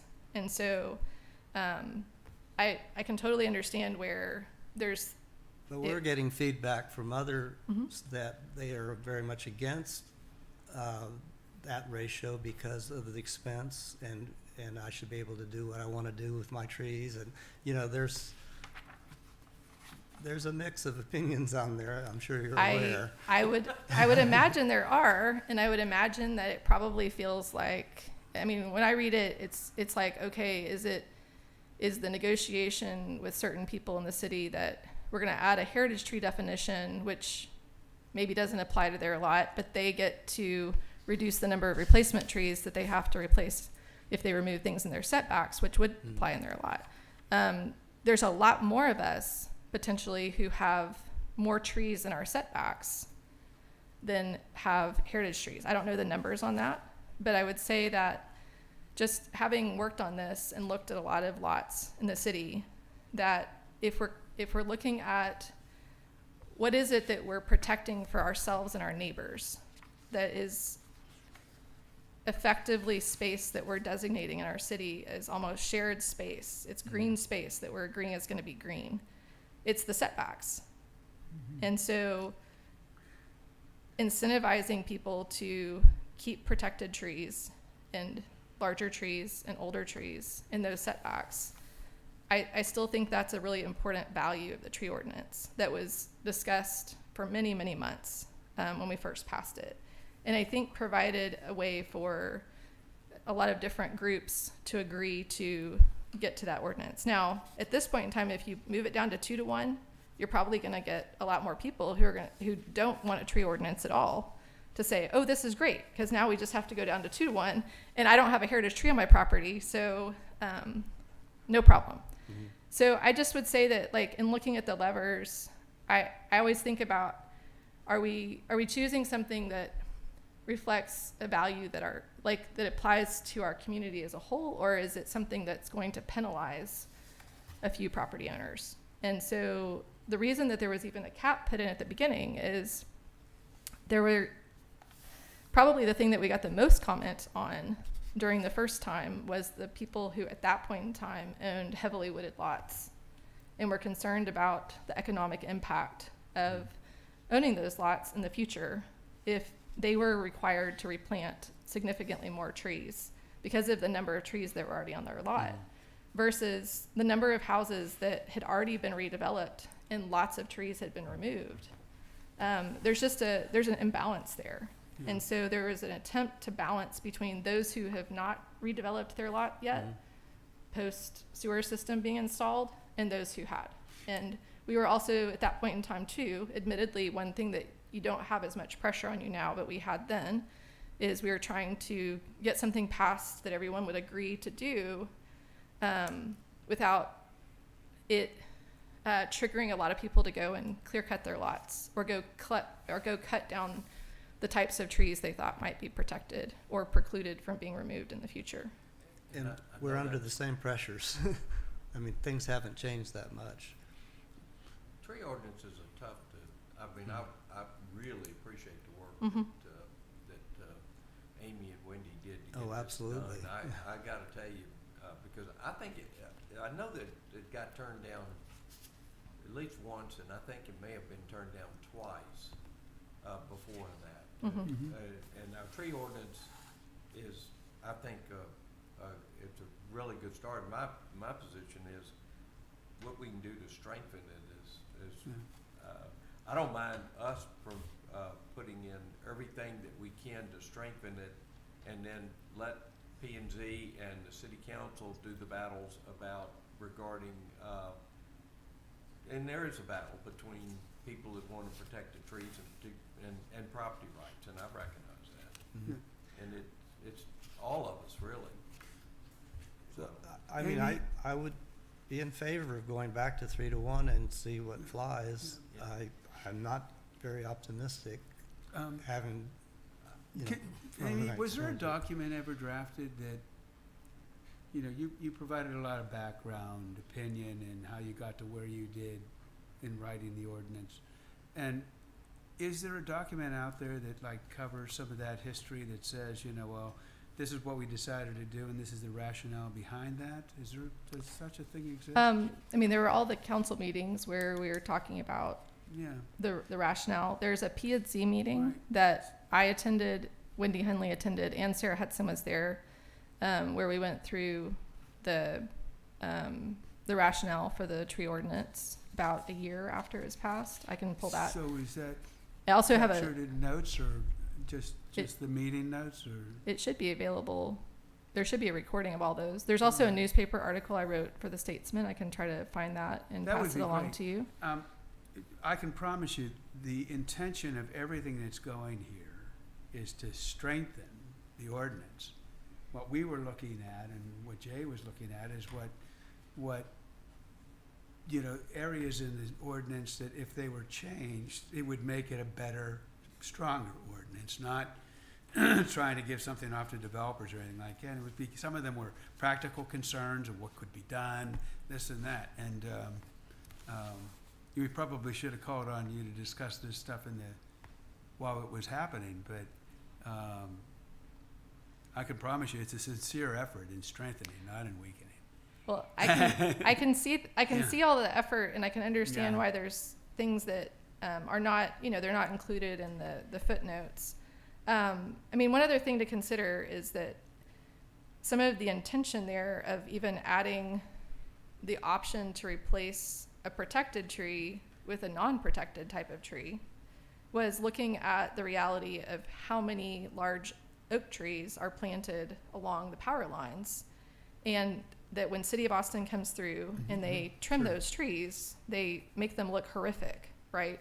And eventually those trees weaken from the way that they're cut, and during storms and freezes, they're the ones that oftentimes fall over. And so we actually didn't have examples from anywhere. It was just one of those things that came up as we were trying to solve problems. It was looking at, as people are replacing trees, as the trees are changing over and we're encouraging tree canopy growth and healthy growth in the city, how do we get more of those trees planted in a way that provides privacy, which most people want in their yards, and also so that the trees that are growing underneath the lines are not ones that have to get trimmed. And there definitely are going to always be exceptions, but the list we grabbed is from the trees that the City of Austin will replace your tree with if they are out and they're cutting one of your trees and they damage it to the point where it's no longer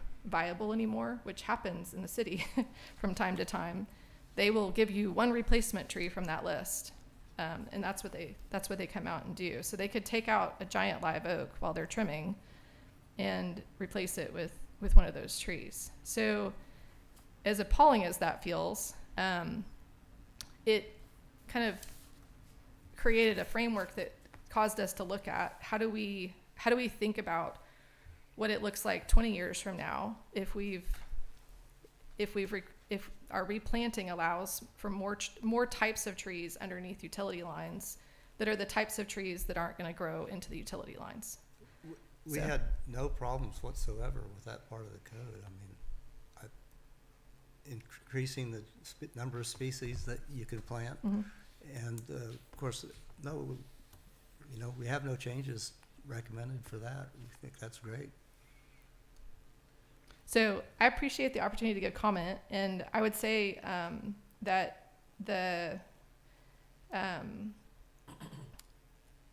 Tom, to answer your question, I think there's a lot of really good things in here that need to be addressed. Every time the tree ordinance, like when we drafted the tree ordinance, we said this should be revisited once a year, and it got revisited by P&Z twice. One of the times when it had to get recodified, I think that's when the error first came in that nobody caught. It did another big round of revision that went through the council and P&Z, and there were a lot of great changes and a lot of community input at that point in time. I think this is another great opportunity for the community to give input on things they think are working and not working. But I would encourage keeping the changes, not reducing the canopy of the overall canopy that we're all participating in. And I do understand that there's going to be the initial, when this is passed, if there's a heritage tree, there's going to be the initial protection of heritage trees that have not been as protected as they have been. But then over time, if we're not replanting the trees in the setback with as many, it's going to decrease the canopy. And I think that's where for me, when I read it, that feels like we're taking a step backwards. And I know that that's not how you see it. And so I'm just sharing that's the perspective I have as someone who participated the first time in getting it through. The only time it's been approved. Well, I got amendments through as well. So, And I gotta tell you, that was really quite an accomplishment, that y'all did. And I forgot Sarah worked very hard on that also. she did. I do want to say one thing, that we're desperately trying to get something done because we see, maybe I'm speaking for myself, that there's a steady diminution of our tree canopy going on now as we speak. Week to week, month to month, there's a decrease in the number of trees because people are able to remove trees, the ones that are less than 12 inches, for example, but also they're removing trees and not replanting them with equal size trees. They're replanting them with a substitute list.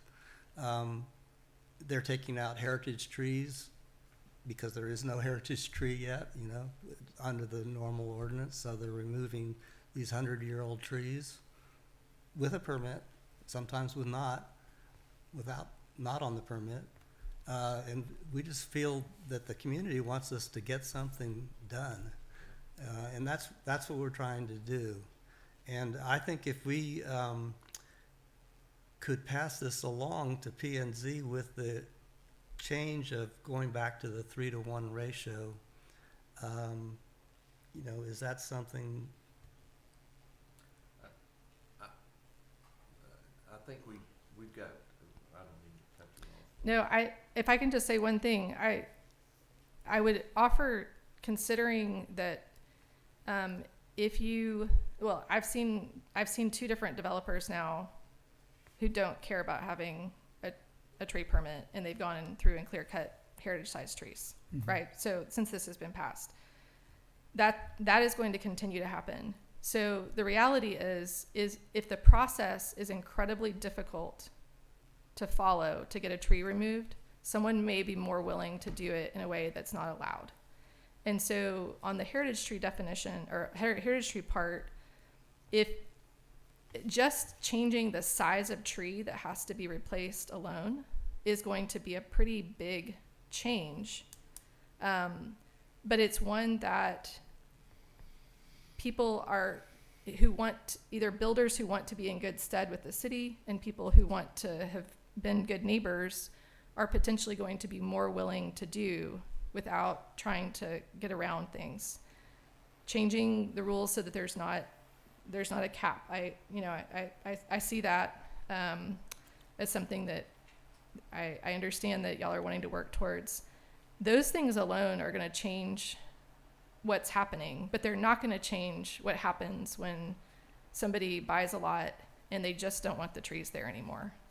And if it's difficult for them to to do something about the trees in a legal way, they're not going to follow what we But have that's in our an ordinance. enforcement issue. It's not really an ordinance issue. It is, but Yeah. we balanced that when we were working on it because we understood that.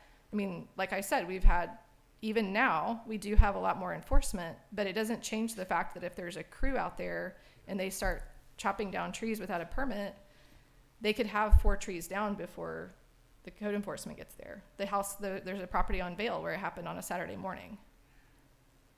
I don't understand. You're saying that we shouldn't proceed with what we're doing? No, I'm saying that because there's people are going to chop down the trees anyway? I'm saying that there's a balance where if you make the process so difficult to remove a tree that someone couldn't have a path forward to do it legally, that they may not choose the legal route. There's some people who are going to always choose the non-legal route. I think that was the rationale behind it, changing it 3 to 1 to 2 to 1, was to make it more reasonable, so that it could be more easily followed.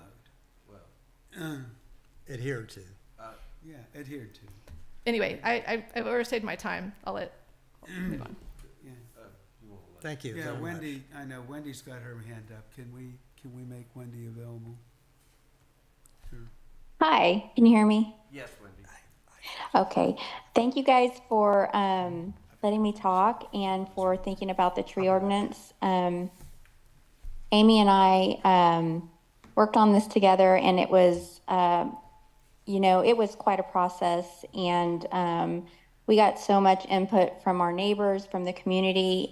One of the things that Amy did really well in this process that y'all asked about for documentation was every time we got a comment from anyone in our community, anyone on our boards, anyone on city council, it went into a document. And that document held all of those comments. And at some point, we always did an up or down, thumbs up, thumbs down vote on the comments in there. Anyone had the opportunity to submit information that they wanted considered for the tree ordinance. I think one of the things we really did try to balance when we were drafting the tree ordinance is that the state legislature really was working on curbing what cities could do or limiting what the powers are that cities have in creating tree ordinances. And that was something that was actually happening during that legislative session at the time. And so we were trying to balance those sort of things that were happening with a practical tree canopy that wouldn't overstep the limits of what the state didn't want cities to over legislate for removal of trees. And then I will say also that through the public comment process, the cap for heavily wooded lots was added because of the participation of our community and because people came to the meeting concerned and saying, hey, we just feel like this unfairly happens to our lot because we have a very heavily wooded lot. And so the adjustment of the capped trees in the buildable area was a way that we could say you can still build what you want in your buildable area and not have to replace so many trees if your lot hasn't been developed anymore. But I think Amy touched on that we did not have a cap in the setback area. And I think she's kind of explained that looks like it was probably something that got translated in the code incorrectly. So she already kind of commented on that. I will say too, and Amy talked about this, but the trees under the power lines, we considered that because the city of Austin actually does have a tree list, and any tree that's planted within 20 feet of a power line, the city of Austin or Austin Energy would like them to be slower growing trees. And when they're mature, they should be less than 25 feet. So when we put together the list of trees that could be replaced within 20 feet of a power line, we followed the guidelines of Austin Energy, and for the reasons of wanting to make sure that our power isn't going out during storms. And that's the reason that Austin Energy comes in every 4 or 5 years and cuts the trees away 20 feet away from the power lines, so that when we have ice storms and whatnot, that they don't become affected by our taller trees that grow into them. So I think there wasn't a problem with the type of trees that we had suggested growing there, but that's how we came up with that list. My final comment I want to say is that I do think that the setback trees at the 3-to-1 ratio, that we did put the ratio higher in the setbacks as an incentive for people to conserve trees in the setbacks, because it is more punitive to take a tree out in the setback because you have to plant more trees. That would possibly incentivize somebody to keep the tree rather than bear the expense of having to replace 3 trees. So, I mean, that's the reasoning behind it is we want people to preserve larger trees. When you take out a mature, larger tree from the setback and you replace it with 3 smaller trees, it's going to take a long time for those trees to be what that larger tree was before it was removed. But eventually, hopefully it will build our tree canopy back, which is, I think, what our community wants. Is we value our trees, we value our privacy, we value our tree canopy. So I would not want to see our tree canopy weakened, and I perceive that as a weakening of our canopy ordinance. But thank you. That's all I have. Thank you, Wendy. Very good. All right, is there any other public comment? Very good. Sir? I'm gonna take a stab at a motion, Jay. Okay. I would make a motion that we recommend this to the P&Z, the full report with, I'm gonna put 3 exceptions. On item number 7, I would like to put that they can be replaced with a special exception, provided that it's on an adjacent lot with the owner's permission. Because that's, if you take it from a standpoint of the neighborhood, I think that would be okay to do that. On item 15, I think we should go back to the 3-to-1. I don't want to weaken this, and I don't want it to be perceived as weakening at all. And on item 14, I'm going to leave this wording, the final wording, Jay, up to you. If you would get with Nikki and Amy just to make sure of that point, and just take care of that, I'm good. Whatever wording you want to put in as Sure. to as that goes forward. With that, except with those 3 provisions, I think I would recommend that we go ahead and approve the report as submitted. And also changing the definition of buildable area in, To building footprint. building footprint Absolutely. in 8 and 10. I said that, didn't I? No. No. But yes, that would be included also. Okay. Thank you, Jay. All I right. That's second my the motion. I guess we have that Discussion. motion recorded? Can you restate that one? No, I cannot, but I'll try. Yeah.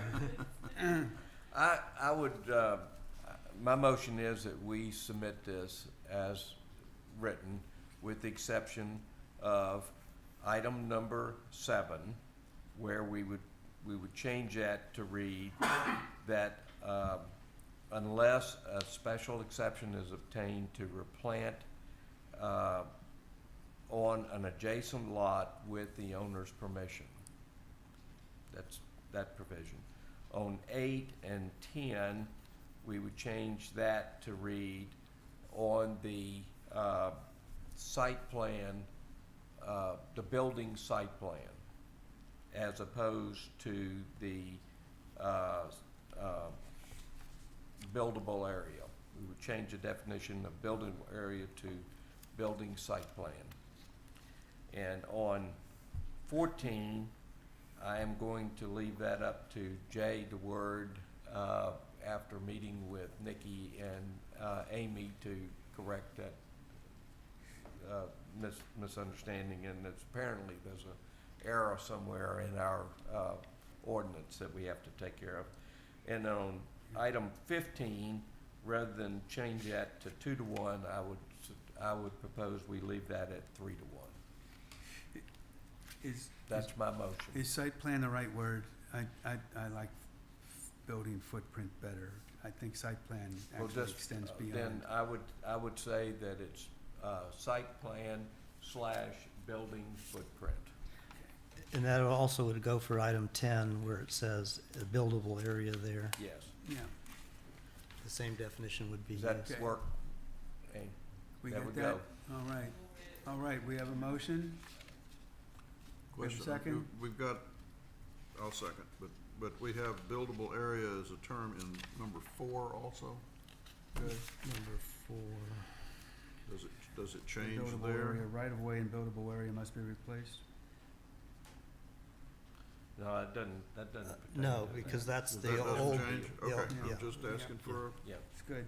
to determine. You're just sleuthing. Okay. Any other discussion? All right, we have a motion, we have a second. All in favor, say aye. Aye. Aye. Opposed? Ayes carry, 4-0. And I really want to thank Amy and Wendy and Sarah to get this, because I will tell you, it made a difference to our city back in those days, and I realized the pressure was on. Absolutely. It was quite the accomplishment. Okay. Yes, we are. And we'd like to continue to see your input as this goes, up the ladder to the other committees and the city council. And get as many of your friends and neighbors as you can to get input into the process. Good. Thank you. So, we are finished with item 4. We're going to move on to item 5. Discussion and next steps. Yeah. Discussion and next steps, not action, regarding building height recommendations following the April 17th, 2024 City Council meeting, building height discussion. Mr. Chairman, with your permission, I'd like to include 5 and 6 kind of in a motion or discussion item. I would like to have a work session. I think, Dave, you suggested that before, and I think it's a great idea. Yeah. And the first time we can do that is 4 weeks from today. Right. And Which would be July the 9th. Somebody with a calendar?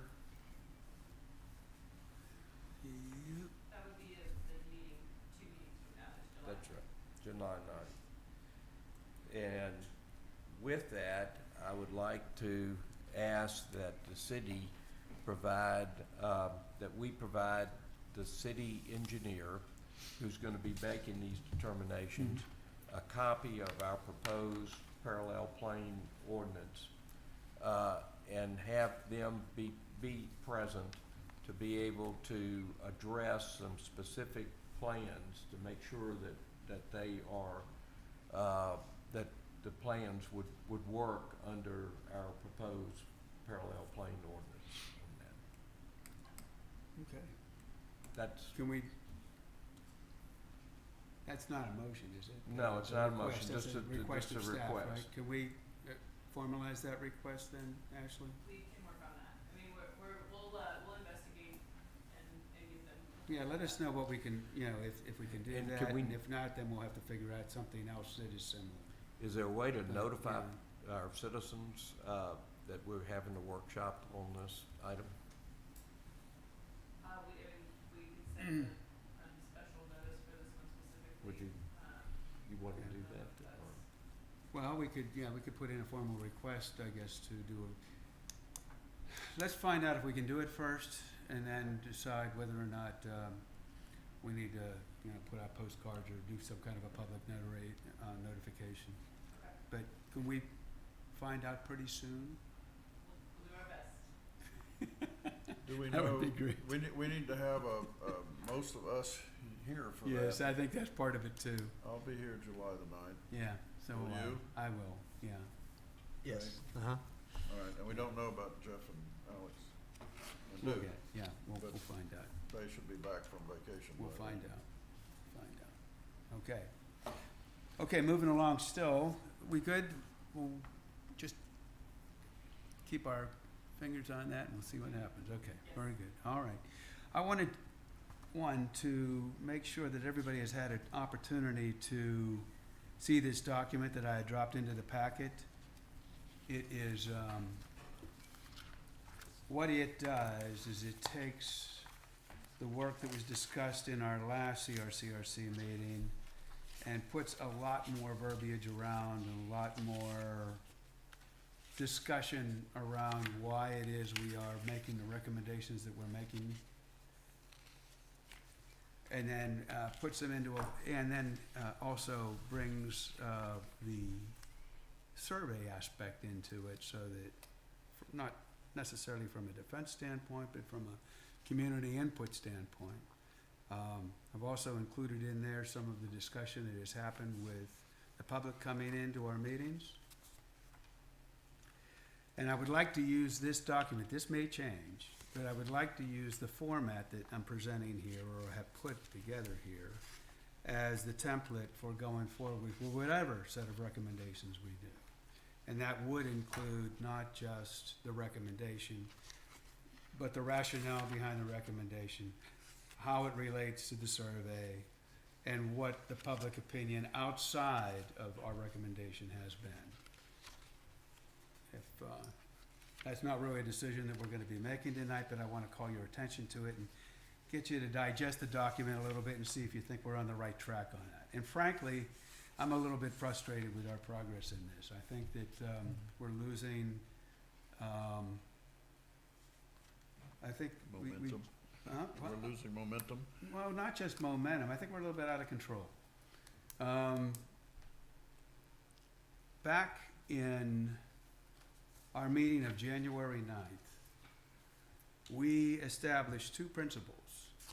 The first being that the maximum height that we would support would be 35 feet. We agreed to that. It was a unanimous decision to go with a 35 feet maximum. And second to that, to use that, the native grade as our positioning for measuring where that 35 feet started. Now, since that time, that same night, we appointed a subcommittee to work on refining these ideas and turning them into something that we could present to the public. All of the work that that subcommittee had done was based on those two principles. Now, we've taken this set of recommendations back through CRCRC. It's gotten a lot of discussion, amendments, fixes, then taken on to P&Z. It was approved 5-1, and then we went to City Council.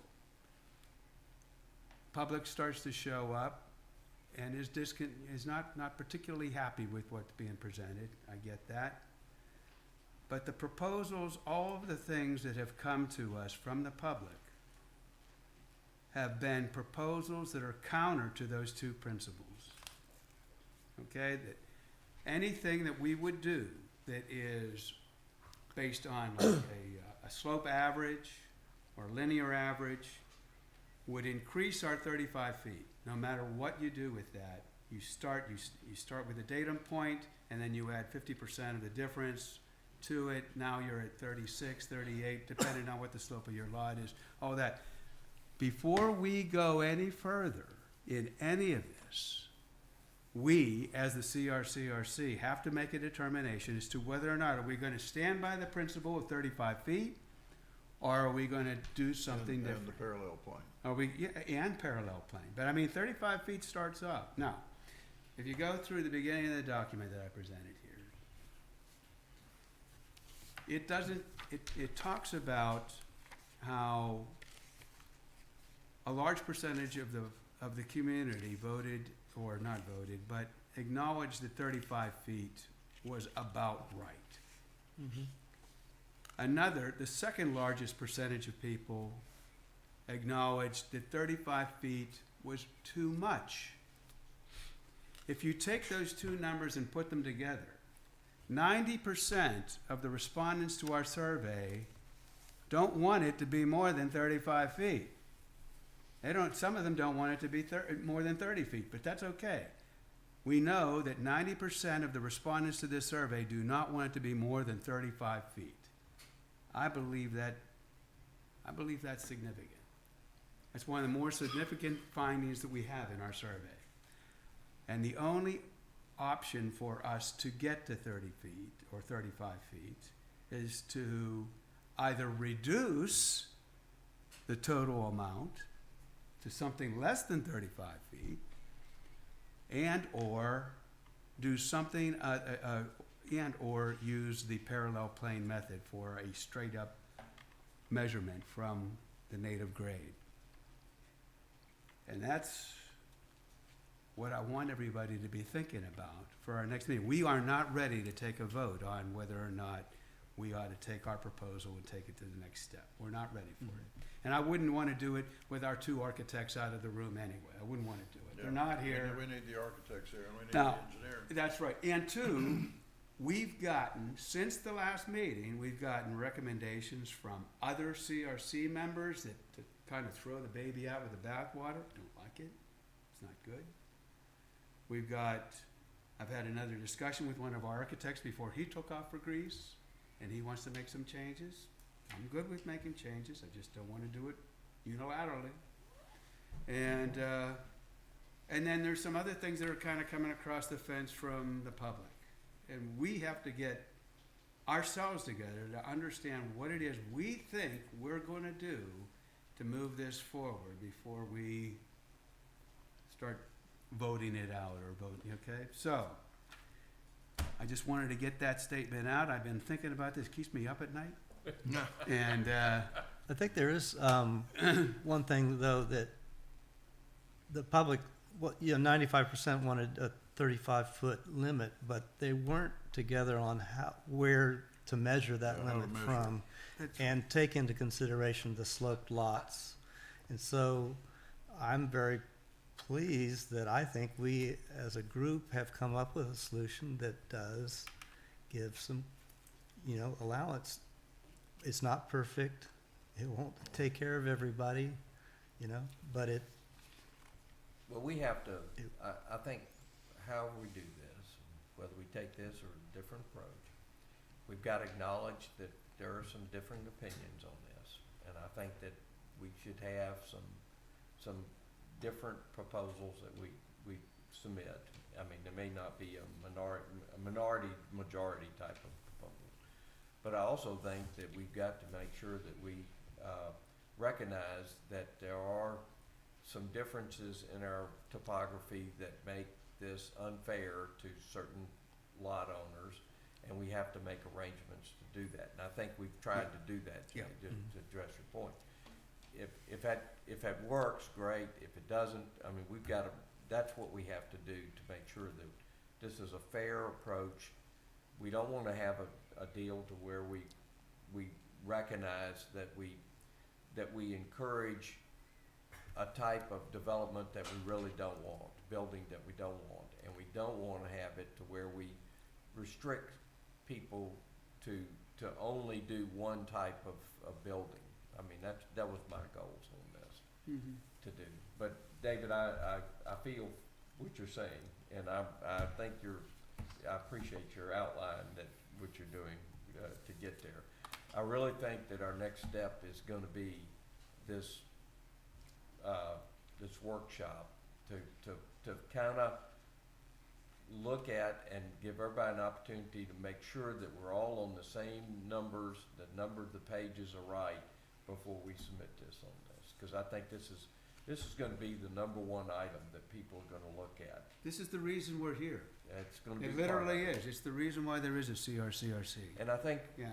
I can't remember who said it, Ryan said it, I think, but, look, if the tinning process works, it solves 90% of our issues anyway, because it wouldn't be such an imposing look. But height is, I will tell you, I don't know what the survey, my experience with surveys and asking somebody how big 35 feet is when it's going up in the air is, nobody can tell you that. It's just not a number that people can come to. They cannot look at a building and say it is X number of feet high.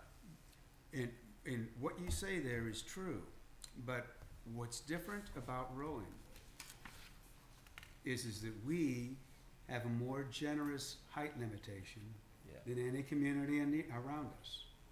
yeah.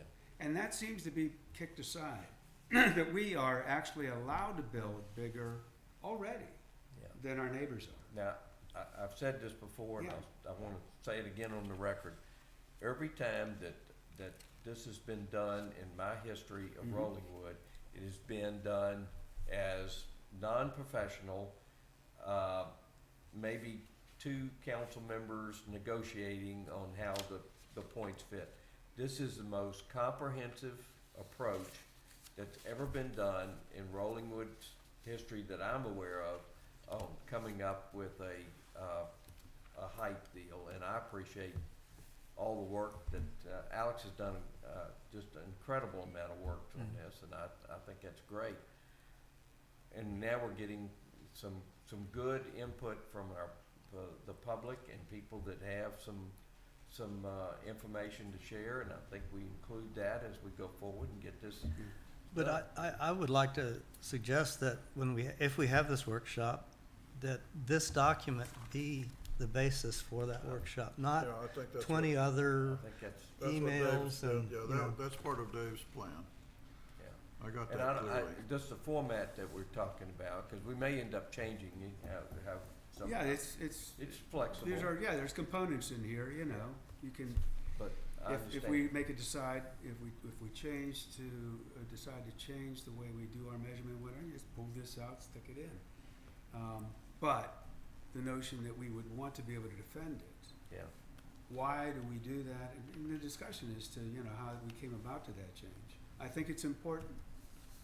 I think it's important not just for us to be able to get it passed, but I think it's important for us to look back in 5 years from now and say, why did we do it that way? yeah, that's, to me, that is look, I'd like what we end up with to be Mhm. something that is, when Brian looks back from 30 years from now in his house, I'll be 105 years old then. well, I mean, you'll be under the ground, but you'll still be there, Brian. I But don't it's know. still in effect. I don't think zoning allows us to have a cemetery I'll buy in the you a beer. backyard. I'll buy you a birthday beer. But David, thank you for Thank you. working on this. I think that's great. All right. I'll make a motion to adjourn. And I think, I second the motion. okay, I'm in favor of the motion. all in favor? Aye. Okay. It Thank is y'all. 7:18. Thank you, everybody.